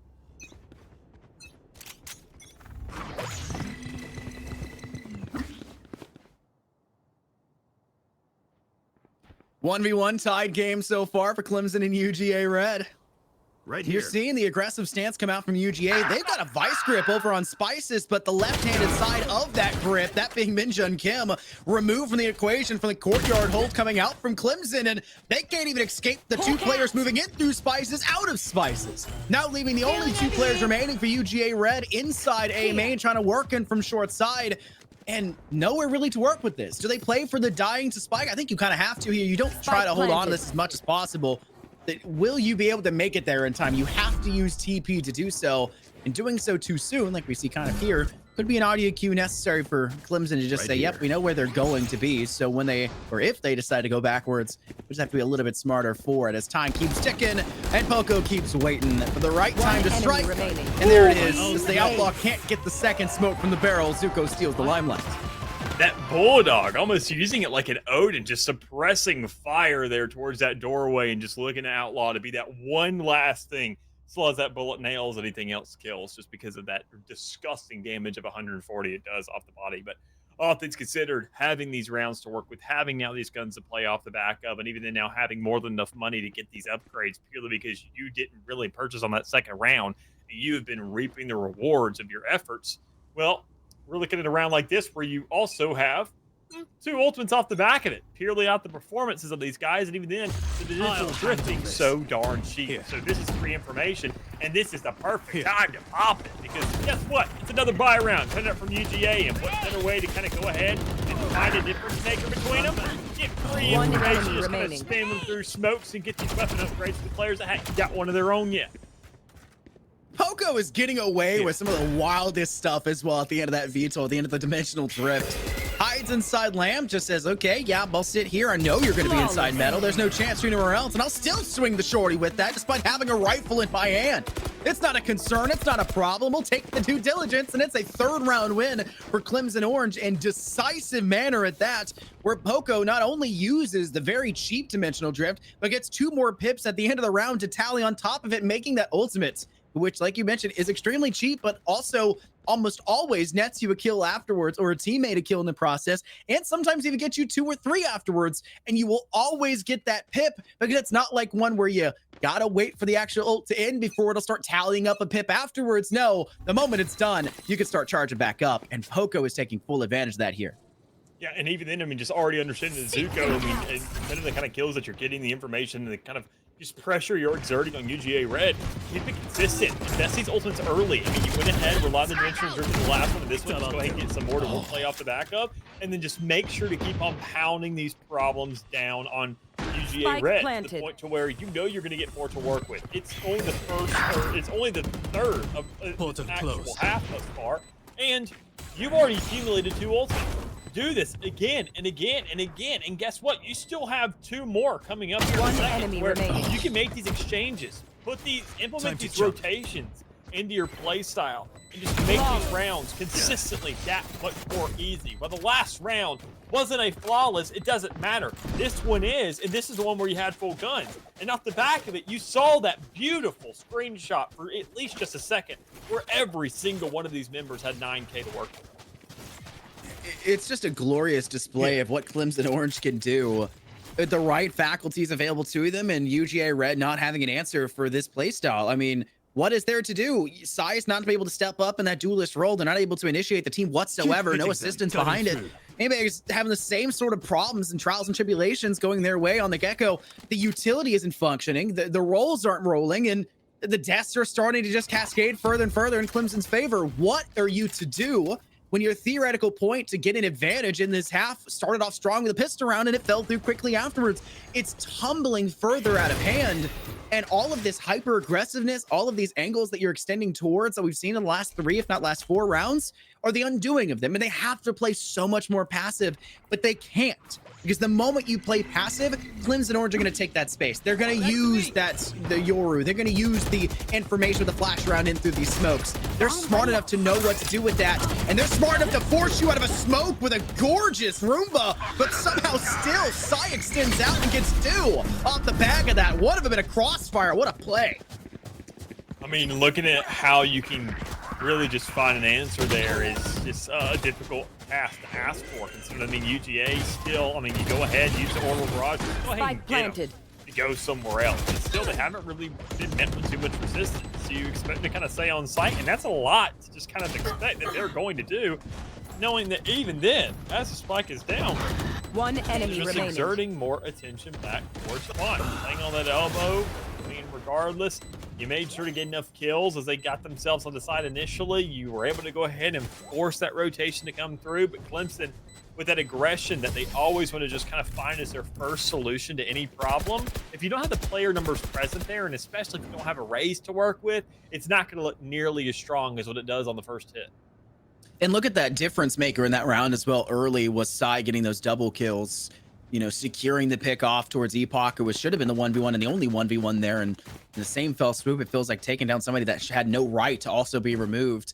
It's one of those stances where you could say it's lucky, it's not lucky, it doesn't matter. They fulfilled their role. They did just enough to then get the rest of the edge for the team, because sometimes all it takes is a single man. Sometimes all it takes is 2 men to kind of give that edge, that clinical edge needed to elevate the team to a winning position, because some of the rounds have been close. They've not been you know, they've mostly been somewhat flawless. But if you're able to deny that initial take in towards the A site, you could turn the game up on its head and force them into a disadvantageous rotation over to the B site, where all of those ultimates that you were tallying up because you were dying so often and guaranteeing those pips for your team, you have them to utilize and try to make work with. This doesn't seem like we're seeing a Clemson Orange side in this round that are working in super fast. They tried Spices early, didn't like what they saw. They're now moving in through short, 4 players stacked up. The Yoru Poco off inside of Showers, and they'll start to extend in through U-Haul as Epoch with the showstopper. Wanted some of that gas, but just couldn't find what they wanted, so they'll send off the ult into no man's land, hoping a player is hiding in smoke. But there's no one pulling Stewie 2K here. Yeah, I mean, just looking to see really how this can kind of play out. You have to consider, I mean, really what's going on here. You get to see the trades that are coming out, and nothing has occurred so far. So, who's next? I'm sorry, it's gotta be reliable on the camera. On side gets a TK. Well, really just themselves in the process. Poco trying to work with something with the dimensional drift. Gets one in the trade. Minjun Kim back towards Zuko. And Epoch has to play so darn close here, but doesn't have the way to survive it. It's a 1v1. Doppelganger affair, and I miss him. Defuse For the second time now in this game for UGA Red has clutched up a major round to give them a victory and put this game just one round away from Clemson, who looked like they were going to dominate this game with the 4 they took in a row. I mean, look at that. I miss him. Seeing how this specific player has worked thus far, it is outstanding. I thought it was always kind of one of those little cute vowel names between like the E couples and whatnot, but I think it's an ironic play of the aim to where this guy just doesn't miss, quite frankly. It's just shots after shots after shots consistently, and just seeing these clutch plays come through again and again. It is just outstanding to see that. I mean, obviously Clemson have found themselves that specific kind of fragger, especially in the shoes of a Brimstone, consider what this map has to offer. So already looking at UGA, seeing a third round now cemented for them, you're seeing a little bit come back, you're seeing an actual hold come through for them on the end. As I mentioned, 4 is a magic number because it feels really difficult to get to that. 5 is an absolute utter miracle, I feel. But now at least hitting that 3-round threshold, you know they have a chance leading into the second half. But quite frankly, I'm not really concerned about that anymore. Looking at their defense, seeing how they're slowing things down, and seeing how Clemson is so quick to just kind of change their momentum on a whim, it's more than enough to kind of get something going. But Sai already going ahead, dying off the get-go purely based off of a missed opportunity and a misdirection of the blast pack leaves you without your raise. But thankfully, that's on your defense. If they don't go towards A side, you're not really stressing too much because, well, the Cypher setup is there. Everybody else is already on B and just looking to hold things down, which I think is more than doable. If they do go for the rotate, well, guess what? There's a bunch of trip bars and cameras waiting for them, so surely you should at least find that trade. Sometimes you hope that blast pack goes off the right way, and full blind, it was almost there, but it's still not going to be enough to get UGA the clinical edge they need, as Clemson Orange off the back of Jax now finding 2 kills on this A side. May have just sprung wondrous miracles into their side. This is a dominating performance heading in for a possible 5th round win for Clemson Orange. Has missed him inside of Meadow Hall, can't get much further. Poco's got an angle, and maybe if Epoch had waited just a pixel a little bit later, they would have had all 5 in for another flawless round for Clemson Orange. But at this point, who cares about the tally? Who cares about the stat sheet? You're doing well enough, and Poco doesn't need more kills. They're already at 10. They'll get their 3rd dimensional drift here, Dallas, in this round, guaranteed, no matter what. Yeah, I mean, Poco, obviously, the Yorus are always the kind of the foundation. If you get a good Yoru on bind, I mean, it just kind of, you're expected to have a lead constantly, especially on the attacking side. Just feels like the game kind of gives itself up. It just really comes down more so to how much does your Yoru start to feel themselves by the time they get on that defense, because they always want to overextend a little bit. And they always, as you mentioned earlier, with Poco on that jet earlier on Icebox, giving up those first bloods a little bit too many times is a point I remember that you were talking about specifically. Well, on bind and as a Yoru, oh, it gets 10 times worse, buddy. It gets much, much worse. I mean, the urge to overextend is just too overbearing. But considering that already you're looking at UGA, find themselves a nice little first frag, and having at least kind of pick up off the back of the rest of Clemson Orange haven't really dropped too many important, valuable resources yet. You lost your Viper, but you still have a Brimstone available. There's an eventual drift coming through. Give you that information once more, to where, as I mentioned, work off the rotations, put these ultimates into those, where over and over and over again, you're just going ahead and invest in these things. A lot doesn't really take too much. The one thing that is going ahead and locking things down could be that stem, but it just doesn't come into play. In a 3v2 situation, UG Raider on the retake, nothing but a stinger and some other random eco gun to work with, and quite frankly, it may just not be enough. But we've already seen miracles before. Who's to say that it won't Last happen player once more? standing. A 30 lot of seconds yours left. feel like they bind their ping button to a scroll wheel and they'll just Beyblade let it rip to try to Spike give as many planted. live pings as humanly possible to a teammate in the VTOL. But it feels like a new strategy is being birthed here from Poco. Shove your face into them and just say, shoot where I'm looking.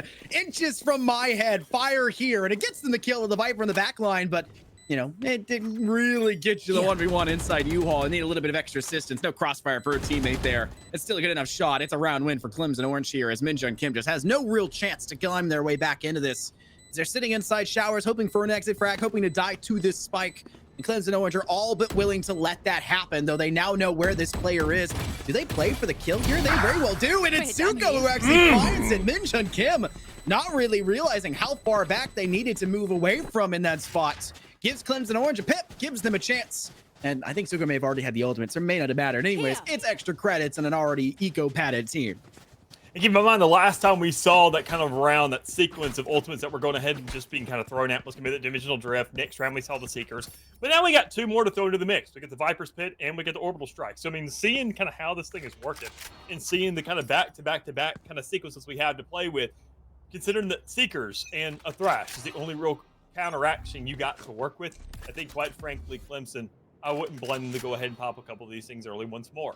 Just to look for the emphasis, look to get that early aggression, get that information to work off of, and see whether or not you can just get the spike down as fast as possible, because that's going to be the key in this round. It doesn't really matter how many players are present, as you already do know that at least one is going to be around there towards you all, but that's a gimme. Where's everybody else? Try to give me that information. And even then, when they don't really care about it too much or haven't even received it just yet, they're still a little bit slow to play off the back of it, because one is now sneaking up behind you, and they've got two. What a two connecting strike wombo combo from Minjun Kim. Can they get the third? No, not good enough, but the neural theft still goes off. It still gives active information to this UGA red side, hoping to use this as a pivot point, but it's not good enough for a 2-for-1 trade going in favor for Clemson Orange, giving them that man advantage, as they have all the chances possible to fall back over towards the B side, and they'll even forego the option that Viper's Pit. If you feel like it's a lost cause, get out of there. No Spike need planted. to harbor into the point too much. Straka over to the B site, play inside of Hookah, just hold a longer range as Della Smile tries to swing forward to the Tasmanian Tiger, Scout sees one on destroyed. sight. Last player Sai standing. had a sightline. They were hunting for Zuko, but a crossfire from in deep at Hookah, and Zuko swinging out of the tube side. It is a Clemson Orange round win, and they are already up to 7, and we very well could see another half go 9-3 like we did on Icebox. And still, I mean, just it comes off the back, though, of Clemson having to really just bring all of the attention here to winning these next couple rounds compared to what we saw in the last map, where it felt like it was kind of a leisurely ride to get there, to where UGA Red were already playing on the back foot. They were the ones who found those 2 rounds later on. I want to say at least at that point to where maybe there's only 3 rounds remaining at that stage. So, honestly, for Clemson to get it here, it was off the back of getting themselves that second round, winning that with the classics, winning that with a little bit of a force, and just finding and acquiring those upgrades. And everything past that point has been a bit of a read, but a lack of resources, I want to say, because you get some aggression, you get some players, just getting them the ideology of let's take the shots, let's win these rounds. But it always feels like they're never really taking into account what UGA Red are going to bring to the table, which could give themselves a 4th round here, considering that even though it is an equal, they've already found themselves 2. Jax with a nice headshot towards side. Good way to open up the potential for this A side for availability on the side of Clemson Orange, but Aimbage on the flank. Managing to take down Zuko before they could get the TP on over through showers, and evens the odds now for contention on that A site. It's a little bit too slow and a little bit too late for my miss him. Still having to rely and wait for the one player to rotate in. And you can see that really slow play. Epoch doesn't want to test the waters at that distance. You don't really know what they're bringing to the table. And a Sheriff, you said it best, Dallas. It's a single headshot game. You got to really work against that at any option. And the Sheriff is quite the annoying weapon to get one tapped at any distance. Yeah, but for R6, but you correlated over here towards Valorant. Well, I mean, it's because it is. Yeah, I guess so. But the Sheriff's the worst one to get one tapped in at any distance. Like, well, my Vando was absolutely useless here. This guy just clicks better than I can. And UGA Red, hope they can't click better, because you still have no other big gun if you're the Brimstone here on the side of UGA Red. Double lost small may have a Vandal, but you're facing a showstopper, and they're just buying time. This is exactly what Clemson Orange are asking for. Deny. I mean, just slow things down. let these players just kind of funnel in one by one, get that timer to its point to where they are just forced to run in and have to literally stop everywhere. And even if they do find the kills, it's just not enough time to work with. So already found themselves an 8th. Clemson Orange do secure themselves. Last round most in the half. what UGA Red could Don't find say themselves at anything. 4th. But at Last best, they chance found to themselves use at our 9-3, as you mentioned, replicating that first map in that first half. But knowing that, once again, they're starting the attacking side, that we see UG Red are going to have to flop things around, I think it really comes down to those pistols, because we haven't really seen Clemson Orange find that successful pistol on their defense. And if we do see them kind of close it out early, I think this game's going to end a lot faster than we would like to see. So UGA Red, they need to find that fort just so they can lock him out a little bit more so in terms of kind of getting that double-digit pistol situation. Signs able to take down Epoch. Sitting inside Cubby here is Minjun Kim. Can't swing to the Spike second, down but it A. doesn't matter. I missed him. Finds the saving grace necessary off towards Showers to now put Clemson Orange at a 2-man disadvantage, I should say, against this UGA Red side. When you know that these are problems and they're going to be a consistent factor for being problems, you really have to sit back and talk things through. It's the last round anyways. Maybe play for a final 20-second push, maybe bait out that you rotated out to the B side. I think that's the idea. But I don't think UGA are going to really care if you rotate or not. If you get the plant down, they can retake it in the final 40 seconds of that tick and just say, hey, it's whatever. We've got a 2-man advantage. We can just come at you with numbers. Clemson, they're not going to rotate. And I think they're starting to realize that 40 seconds left. Intel has been gathered that Jax is, in fact, inside of Showers. And I miss him. It's just the sightline of a century. Down they go. Refragged by Halo. And you're starting to send out the ultimates. Why not, really? As you are detained, it's over. You're coming at him with some fervor. No, you can't do it to Halo or Haysai. What is that? You started this game 0-3. You're gonna knife a man to try to get Switching yourself up to sides. 5-11. I mean, whatever gets your it gets your duelist online. Hey, you go ahead, Let get him the cook. ego. That's okay. Yeah, the rest of the team, I'm sure they forgot about the scoreboard. They're like, oh yeah, show who it is. Show who it is. Because it's at that point where, I mean, quite frankly, it doesn't matter what your duelist KD ratio is coming in this attacking side. They have to feel like they're 100-0.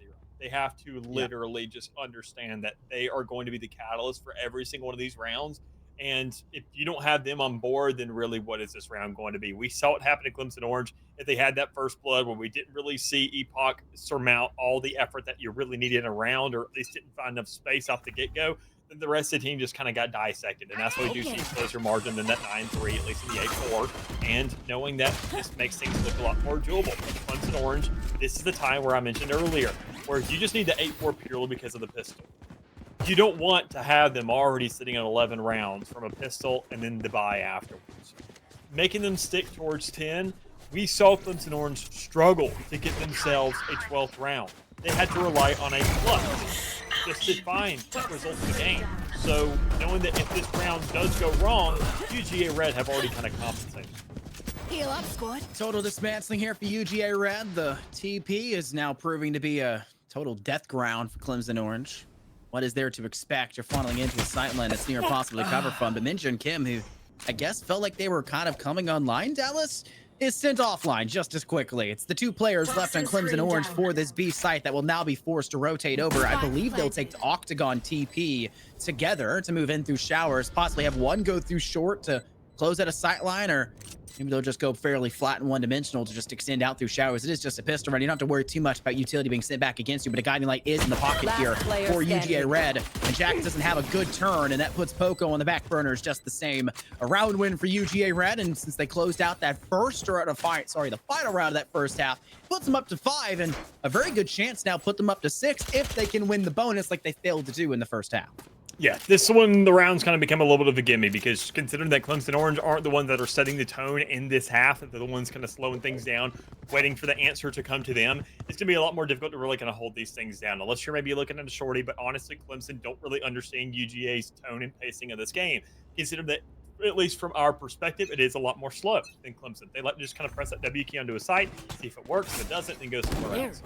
Well, UGA, they like to kind of feel things out, understand that they can maybe have a player over in city, give them a first blood, question whether or not their rotations are coming through, back to their spawn. It's all kinds of different kind of ideologies that really just kind of come into collision here. But when you see that you've already found 3 players on A site, it's a very easy tell that you just kind of go ahead and see things down. Caution here. Player will go Whoa, forward. Clemson spike Orange. planted. What can you do? Absolutely nothing. Do you die to spike here? I don't know. It's kind of their choice to make. But if I'm Clemson Orange and I've got Jax on the board, I'm going to go absolutely crazy here. Last Here it is. player standing. That's about what I expected. Flawless round for UGA Red, stepping up to the plate of the second half, doing something they failed to do in the first half, finding the bonus after they get their pistol. And now comes the third, where Clemson Orange will have rifles to step up to the plate. And Poco is already ready with a VTOL. A single kill or death in this round, or even an ult pip defensively, which is pretty darn hard to acquire on this map, to be fair. On the defensive side, that is. Get you the VTOL and get you the information you need to start tacking up those rounds in your favor, because you need less than a UGA Red does, but you can't let ultimates be the end-all be-all deciding factor on that side. Dude, I was getting so ready to quit my job. If I had seen men right there, just as we saw on Icebox, when on the A side, and everybody rotated just to go there, Ben was lurking over towards B, was through there. I swear to God, if I saw them all just turn around and run towards B, said I don't have control of A, I would have just walked. Yeah, but thankfully, they understand maybe with this kind of player change, they don't really buy into the ideology of men anymore. They say, okay, no, we're here. We're sticking it down. And quite frankly, they haven't really done it in this round thus far, losing their initial blood, because they know that already that Ray's being picked off. That all that gas that you had in the tank, now at least being cut into half, I'd say, just with that singular player being picked off. So it comes down to the rest of the team and what they can really find off the back of this. With the smoke still present there on site, you do have one player lurking beside of it. You do have the information present there for Jax to at least get one off the back of it, and making sure to diminish these numbers one by one and keeping that blood out of Finn, which is to be sniffed out as well. So that gives all the information in the world to Clemson, understand that this is a free rotation over towards the B side, and then we can just play for the retake on A, considering that UGA has just lost so much before they really found themselves sitting on the side. With only 2 players on site, Wingman's going to do everything here. Can you line him up? No, Jax can't. And unfortunately, the Bulldog gets the better end of you, and you can't use the regrowth on yourself. Both players stacked up inside elbow, guiding ladder around the corner. Poco have to decide whether or not they'll go in directly from side or back in through Hall. They'll do so quite well. Poco even finding a kill on site, refragging the loss of Epoch. Poco now can just close out double. What a hit! And Clemson Orange off the back of Poco, who I said needed 1 kill or death in this round to get the VTOL, basically has the next one ready if they had opted to use it already in this round. 4 kills is an unbelievable stat line to swing into a third round boon, and it puts Clemson Orange in a really comfortable spot where, yes, they still have to figure out if they can buy up 3 rifles, but they've got information, and that's arguably the most important thing in a map bind defensively when it's so darn difficult to gain, because you don't have that cipher cam. You don't have the trap wire to get that little live ping. It's all face value with Poco. I mean, just already getting themselves another round on the board. I mean, Clemson, sure, it has been off the round that we expect them to win, but still kind of holding on to the majority of their players is going to be something that obviously they are missing out on. That was something they really needed to kind of harbor in, considering that that round was going so well for them. It was nearly flawless. That still letting that much slip through shouldn't be a result for themselves. And consider that, I mean, that already once again shows holes on the side of the map where their defense just doesn't look all that great. And while they could find themselves maybe a quick exchange, they don't end up actually securing that kill, and because it is a lurk once more. Men is just going somewhere else in the map, creating enough of a distraction. But is it going to be a distraction, or is it going to be a free gun for one of these 2 players to bring over? Because keep in mind, if Yor gets a hold of that, I would have just rather honestly just died to anybody else. Yeah. Poco knows that there's really not too much that can happen. A trap cage or a cipher cage completely closed off Minja and Kim, and Poco will have to say, well, that was a really long flank that I just went for that did nothing for my team, as they were baited all on that A site instead. It does enough, though. I mean, look at everybody else. I mean, it's a distraction out the It's the sheriffs that lose on the A side, which is fine, which is really what Clemson are really working with. That's why Jax is still alive with their rifle. That's why you see Poco still up with it as well. The flank does come through from Minja and Kim, and Jax will make sure to cut that down. And the proper watch for this. And it's just going to be a matter of trying to contain the damage that's been brought forward by UGA Red in this round. You expect a result, you get it. Now it's just a matter of holding on to the sort of leeway you can get as Jax. What are you doing? You're extending into a sight line where 2 angles can work in dominance against you, and one of those is an Anakin one where it's the high ground. That's actually a really expensive round for UGA, though. Make sure to follow Mike back in. A lot of resources. Letting a player die to spike, letting Poco and Jack each get a kill apiece, that's That's rough. And Poco's got an operator. What in the world are they cooking up in the kitchen here for defense? I think, honestly, the one thing when you look at these situations is you just have to kind of start challenging early a little bit, because you know that, honestly, after this many rounds, you know Min's a lurker. You know Min is a lurker every single one of these rounds. So push up, see where that cipher is, and honestly just make a very clear, instantaneous audible to this side of the map.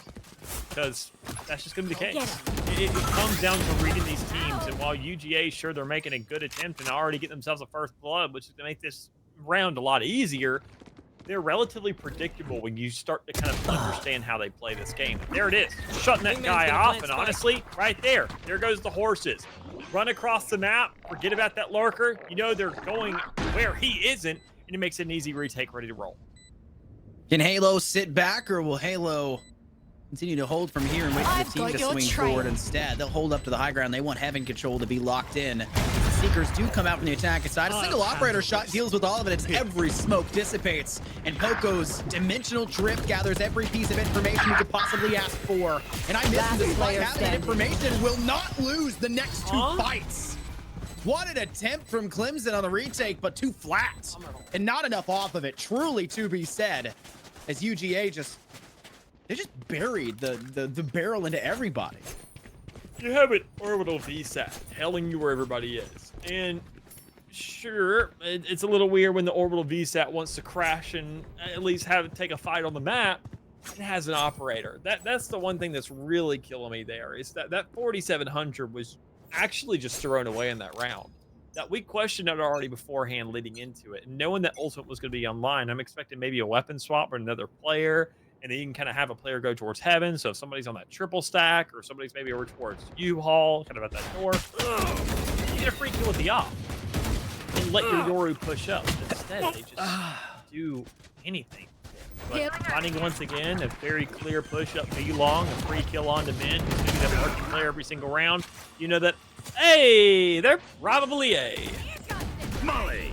Halo will set up a molly. Stowing away UGA as best you can. They're gonna have to rotate elsewhere, but Sai is in a very bad spot. This will be a rifle that can be collected, and if you combo with the rifle you can collect out towards Courtyard, you'll now net yourself a really retakeable position on this B side, unless Poco thought of this themselves, all by themselves. The dangers get worse for where Sai somehow manages to escape around the corner. Maybe Clemson giving up that space too easily, as Poco is in fact going to dominate elbow. Down goes Double Off Smile. And down goes so many of the chances for UGA Red, as they have lost all saving graces. Epoch makes it worse. And it's just Sai straight through. 30 seconds left. Has to get all 5 players from an eco start for Clemson Orange and a rough start for Clemson Orange, where 3 players couldn't kill Minjun Kim, who was blinded and couldn't fight back in Courtyard whatsoever. How has this gone so wrong? I don't know, but Clemson will net themselves their double digits they've been hunting for. I mean, just seeing this round and how things are going, it's just, I mean, Clemson finally obviously getting a hold of these rounds every here and there. It's going to feel like a little bit of a coin toss at this point, considering how close it actually is. But knowing the thrifty, knowing the push, and even more so, the biggest thing is giving up a free gun right off the get-go out of Min. That's always going to be a lingering threat now. We're quite frankly, sure, I'm okay with the lurking player. Always kind of understanding that, but who is that player? It's always kind of you got to find somebody who's sitting in the middle, to where, and even then, who also has a role that isn't super influential to getting on site. So while Min, let's go ahead and do some quick math. 10 and 16, you're not finding at least a 1-to-1 here. And on alert, that's all you need, is create enough of a distraction to find one singular kill. If it's more of a gamble, that's problematic. But finally, we're seeing a push come through, actually off the back of this player. A little bit of a curveball, I'll say. Knowing that, all right, they're usually expecting 1 here, but what they expect 5. They're still going to push it like 1 is there, and they're going to throw enough resources at you where you're scared nonetheless, and you can't see and you can't shoot back. But with all these extra feet, with all these extra kind of guns and audibles and different pieces of utility going off, you've already completely exposed your game right here off the back of hearing that can to let them know that this is most obvious. On the loose. Crash comes forward as well, with the double boost pack in and the showstopper being employed by Sai. A fallback play has to be made from Clemson. They're booking it. It actually connects to Poco. What an obscure hit. Look at Poco's death marker. It got him around the corner, man. Got him everywhere. That is a ridiculous. That's an old school showstopper. It felt like no matter where you run, it's gonna get you done. Side tries to swing this corner. It's WL Small first and foremost. Clemson Orange bleeding heavily as not a single one has gone their way. And Zuko, the final one to survive, does not much so longer. Flawless for UGA Red, and they're up to 9, and we are seeing a struggling Clemson Orange in the second half. Yeah, I mean, just seeing the UGA Red in a round like that, I mean, I'm just more surprised by the actual expenditure of resources from Clemson in a round like that. Considering that they tried to pop those Seekers maybe as some kind of compensation for what was happening in the earlier rounds to kind of buff things out, but that just is not what was happening. The Seekers gave you really nothing, knowing that everybody was already on site, and it was just more so as a secondary target when you really weren't even able to get out into sight in the first place to make the swings off the back of. But if it worked once, why not try it again? And that's what UGA is already going for. Sky Barrage comes through, funnel these players out of garden. Go ahead and flip maybe one off. That could be Jax. You lost your Viper. At least Zuko can kind of get out. It's by literally the grit of their teeth. And it's enough pressure to at least kind of cause somewhat of a rotate to fake it out, go back A, and now see what really this Raze can do. Visual can do. Epoch, though, Bulldog in, good for one, but I missed him. Claps right back. Poco, in a bit of a dangerous spot, only has the classic to do so, but anything can get the job done in the right hands, and Poco's proven to be it. Uses the gun that's been collected from that kill to now find a second. And UGA Red are struggling as it's a 1v1. Is the shotgun good for him? Oh my God. It is. Judge, jury, and double executioner. It's Clemson Orange and a huge round recovery to step forward to reach 11.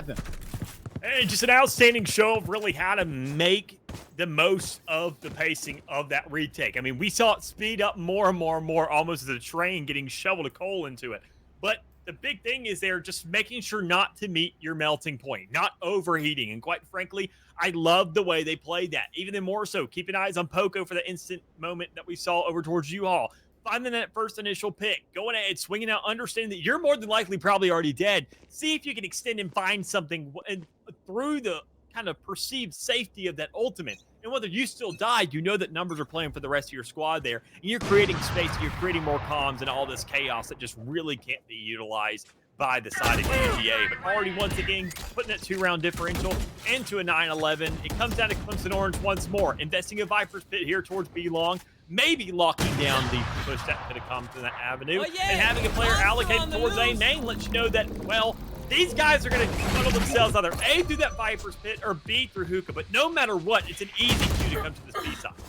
Shots hit, and I miss him. Has to clap back to return the man advantage back into an even footing. But Epoch, different things and worse things to say about it. Down goes another. And UGA Red on the attack do and will get this plant on B. But at the sacrifice of a few too many players, could be a big problem as Epoch on the flank finally eliminated from aimbag. Halo Jorge has to think about what utility to send down. The VSAT comes forward, but Halo just sings out too quickly. What a shot from Poco! No way is this going to be another chance for Poco to use this as a way to get a second kill, if not a third afterwards. They stepped out. Zuko's here. Here comes the thrash. They get spotted in the process. Shoot your gun, Zuko! As Poco only has an operator. Can swing both sides, but needs them to swing him first. And I just don't think it's an option, and Poco knows it. Get out of B and make your way elsewhere. Play the cutoff. Will they make it their first time? It's going to be tight. They get it. And they'll fall back through spices.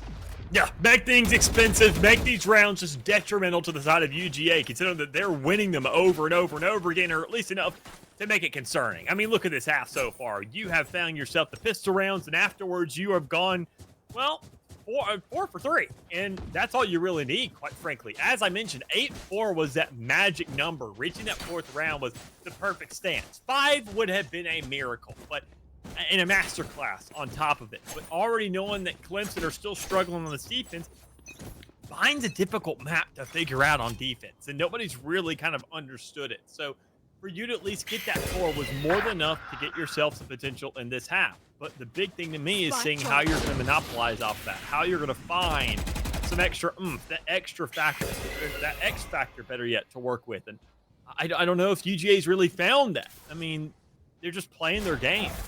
Clemson are the ones that are on the back end. They're the ones playing a reactionary. And well, they do find a lot of successful kills. It always comes down to these kinds of maybe 2v2s or 1v2s on the post plant, showing that, well, if you're going to slow down a little bit and take these fights, you'll find that more times than not, you're just outright winning them. So don't rush them too much if it doesn't really feel that necessary. I just feel like UG have gotten so much impact off of the wingman, just the Gecko pick in general, but the wingman specifically, it just can't be understated the value of having 4 players, even when you should have a man disadvantage at that swing because one of them has to plant and you no longer having that. 3 out of 5. It's crazy. Halo does get through, gets a kill through tube with the judge. Minjun Kim go gets their 3rd of the round. Every player that's been felled for Clemson has been felled in the hands of this Cypher. And Halo knows that they have to do, but it's just too many players to do it. And Clemson Orange now lets this game go forward to a tied game, 11-11 on the map of Bind, as they had the lead for so darn long, but the second half just eludes them when it comes to success. I mean, just looking at already what UGA is doing, it is so impressive to see what they have surmounted so far.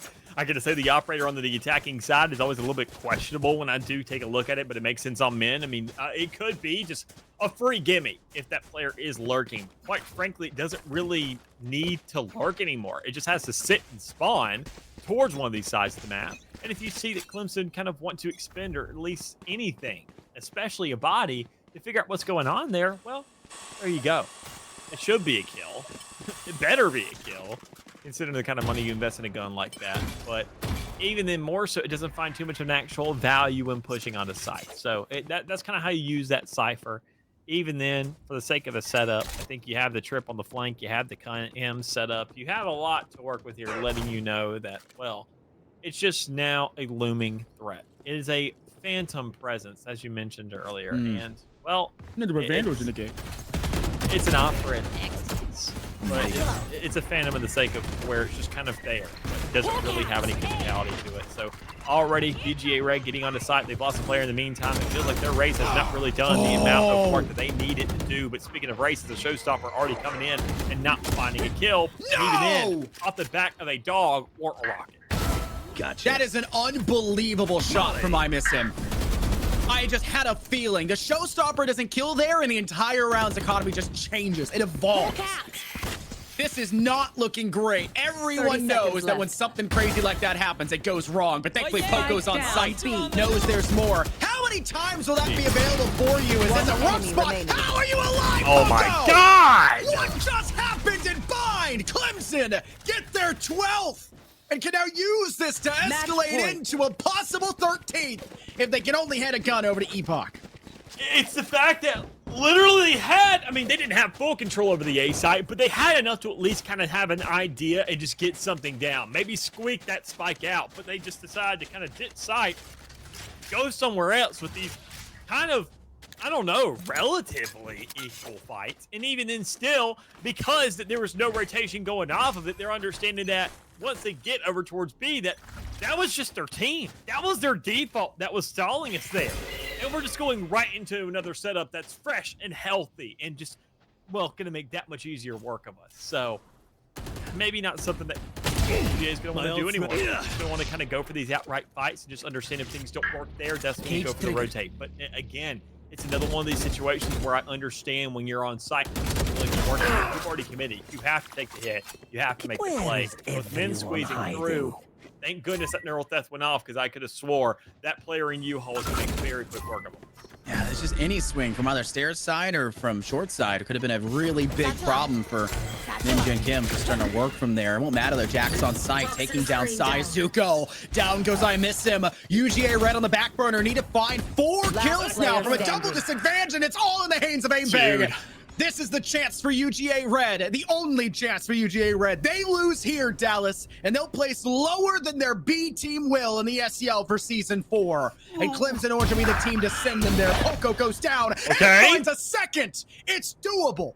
When the spike in their hand, they could have rotated, but they get dusted by Jax instead. 13-11, our second map of the day. It has been back and forth, Dallas, but a victor comes out, and it's Clemson 2-0 in the series. I mean, and even then, always by very narrow margins, keep in mind. I mean, both these maps go into 10, 11 rounds there. I mean, only 2 rounds of differential by the end of it maximum. So, obviously, UGA have gotten themselves a very solid foundation here, at least in terms of this matchup. But it always felt like it was playing from behind. They never found themselves that lead. They never got it. It really just came down to each of these maps of how close is UGA going to make it look? How close are they going to get themselves to seeming like they could at least tie things up? And the fact that beating them was never even in the equation was something that I kind of felt looming the entirety of this series. It was just more so that it feels like they're constantly catching up, constantly trying. And I mean, they are doing such a great job catching up. But we got to shift the conversation somewhere else if we're going to have that winning attitude. We have to say how much until we win, how much until we kind of really get them into a situation where they can't react anymore.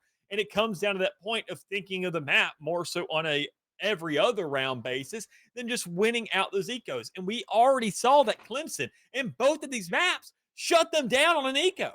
Round number 3 on map number 1. Round number 2 on map number 2. I mean, we see these rounds where the pistols and kind of where you expect these standardized splits of the rounds to start to unfold. Clemson say, no, we're playing with a lead. Plain and simple. It doesn't matter what it takes to get there. When the difference between these two teams is 5 rounds total, 2 rounds in this one, obviously the 13-11 score line, and then the 10-13 score line at the end of map 1. But the difference is so tight, those eco rounds mean literally everything. They don't seem like too much. They seem more of a nuisance at that point in time, but they kind of have an effect in the later stage of the game when the game gets that tight, gets that close. Yep. And that's ultimately such a huge undoing of the UGA side, is letting those really pivotal ones come through, especially the one we saw at the beginning of the second half, about round 4, maybe round 5, I think, came through for the side of Clemson, where they came in with literally nothing and Poco pulls something out of their rear, and all of a sudden it's a round that's winnable and doable, and comes the judge, jury, and execution, the judge in hand for Halo Jorge to get 2 kills. Crazy things happened for Clemson, and the craziness gets to continue here for the SEL, as we have an interesting statistics. Apparently, in the lower seed side here for playoffs in round 1, the lower seeded team won 3 out of 4 matches. So statistically speaking, upsets can happen. And now we're heading into another week where you've got Oklahoma on the line now for Clemson. And we highlighted, it doesn't seem like there's going to be a big winning strategy. At least this strategy doesn't seem like it will have a great chance against Oklahoma. They're going to need to have a lot of VOD work to do, a lot of orchestrating something, cooking something up in the strat book, because that is going to be a team that will not fold, especially if UGA barely folded to it. Oklahoma won't fold to it either. Realistically, I will say, also looking over the course of the season, there has been a lot of forfeits purely because we are on the collegiate scene. So seedings of, I'd say, give everybody a leniency, give or take, of maybe 4 spots from where they currently stand. So, I mean, if that lets you know anything, obviously anything is really doable, but I think it really just kind of hones in the actual caliber of these teams. And now everything does feel relatively close. While Oklahoma is the number 1 seed, and we can also look at the number 12 seed, the number 11 being LA Tech Blue or TTU. LA Tech was like basically within our top 3 of playoffs last season. And kind of fallen that far, they haven't even made any adjustments. They're still a disgusting team, and I feel like they could just as easily beat Oklahoma as our number 2 seed, which is BPC. So, I mean, knowing that everybody, to some degree, I think that any of these matches are going to be doable. They're either always going to be these kind of circumstances of a 3-round differential or a map number 3, which all just makes sense. But honestly, now that we're in playoffs, now that we're kind of seeing these adjustments, now we're seeing new things start to kind of boil out of the water, I think it really just comes down to one thing, and that's just going to be map selections now. I mean, we've seen the map vetoes. We've seen them kind of finally take a shift. We're seeing less and less ascent, and I'm just thankful for that, quite frankly. There's not really much of a point to make there, just because thank you for choosing different things. Thank you for taking this to different places, because we actually get to see teams start to shine a little bit and kind of get to see them unravel their entire scrim ideologies and the experiments and just the theories they start to come up with, compared to just an outright, let's just hopefully shoot our guns and win, because there's more to this. And Clemson proved that with both these maps, where they just understood that ecos become a lot easier when you're on your home turf. And keep in mind as well, we try to avoid the concept that the game is won in the map veto phase, right? Like, Because it's not necessarily one, but it's a huge checklist. It's a good 45% of the entire game is one off of what you can get done. The little micro battle of chess, the battle of, war, that is the map veto phase, and trying to get and figure out which map you're going to play, which one you don't want to play, which one you want to remove, how much you've looked into the opposing team. And then there's another extra 15%, which I think is the biggest part as we step further into playoffs that I don't think will matter that much. It's going to be the agent selection, right? Earlier stages of the SEL, we saw some niche picks. We saw some interesting choices. We saw some ideas that were maybe good, maybe bad. Those are going to start to, well, quite literally fall off as they lose their games and don't make it to this point in the first place. And even if they did, we'll start losing out at this point here in playoffs.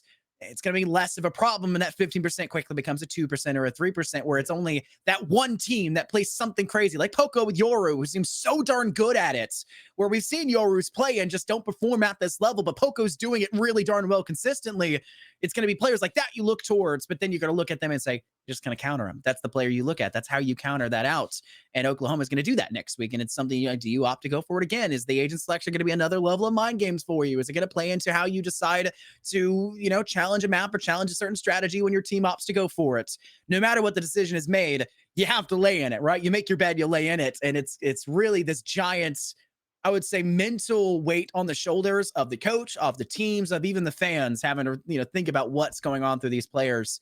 And that's just esports, baby. That's the way it's got to work. And that's why it's so darn good. And we hear every single week to see it go down. So don't go anywhere. There'll be more SEL action. We got Rocket League following up with, again, more Valorant as we're soon to close out this playoff side. We'll see you guys later.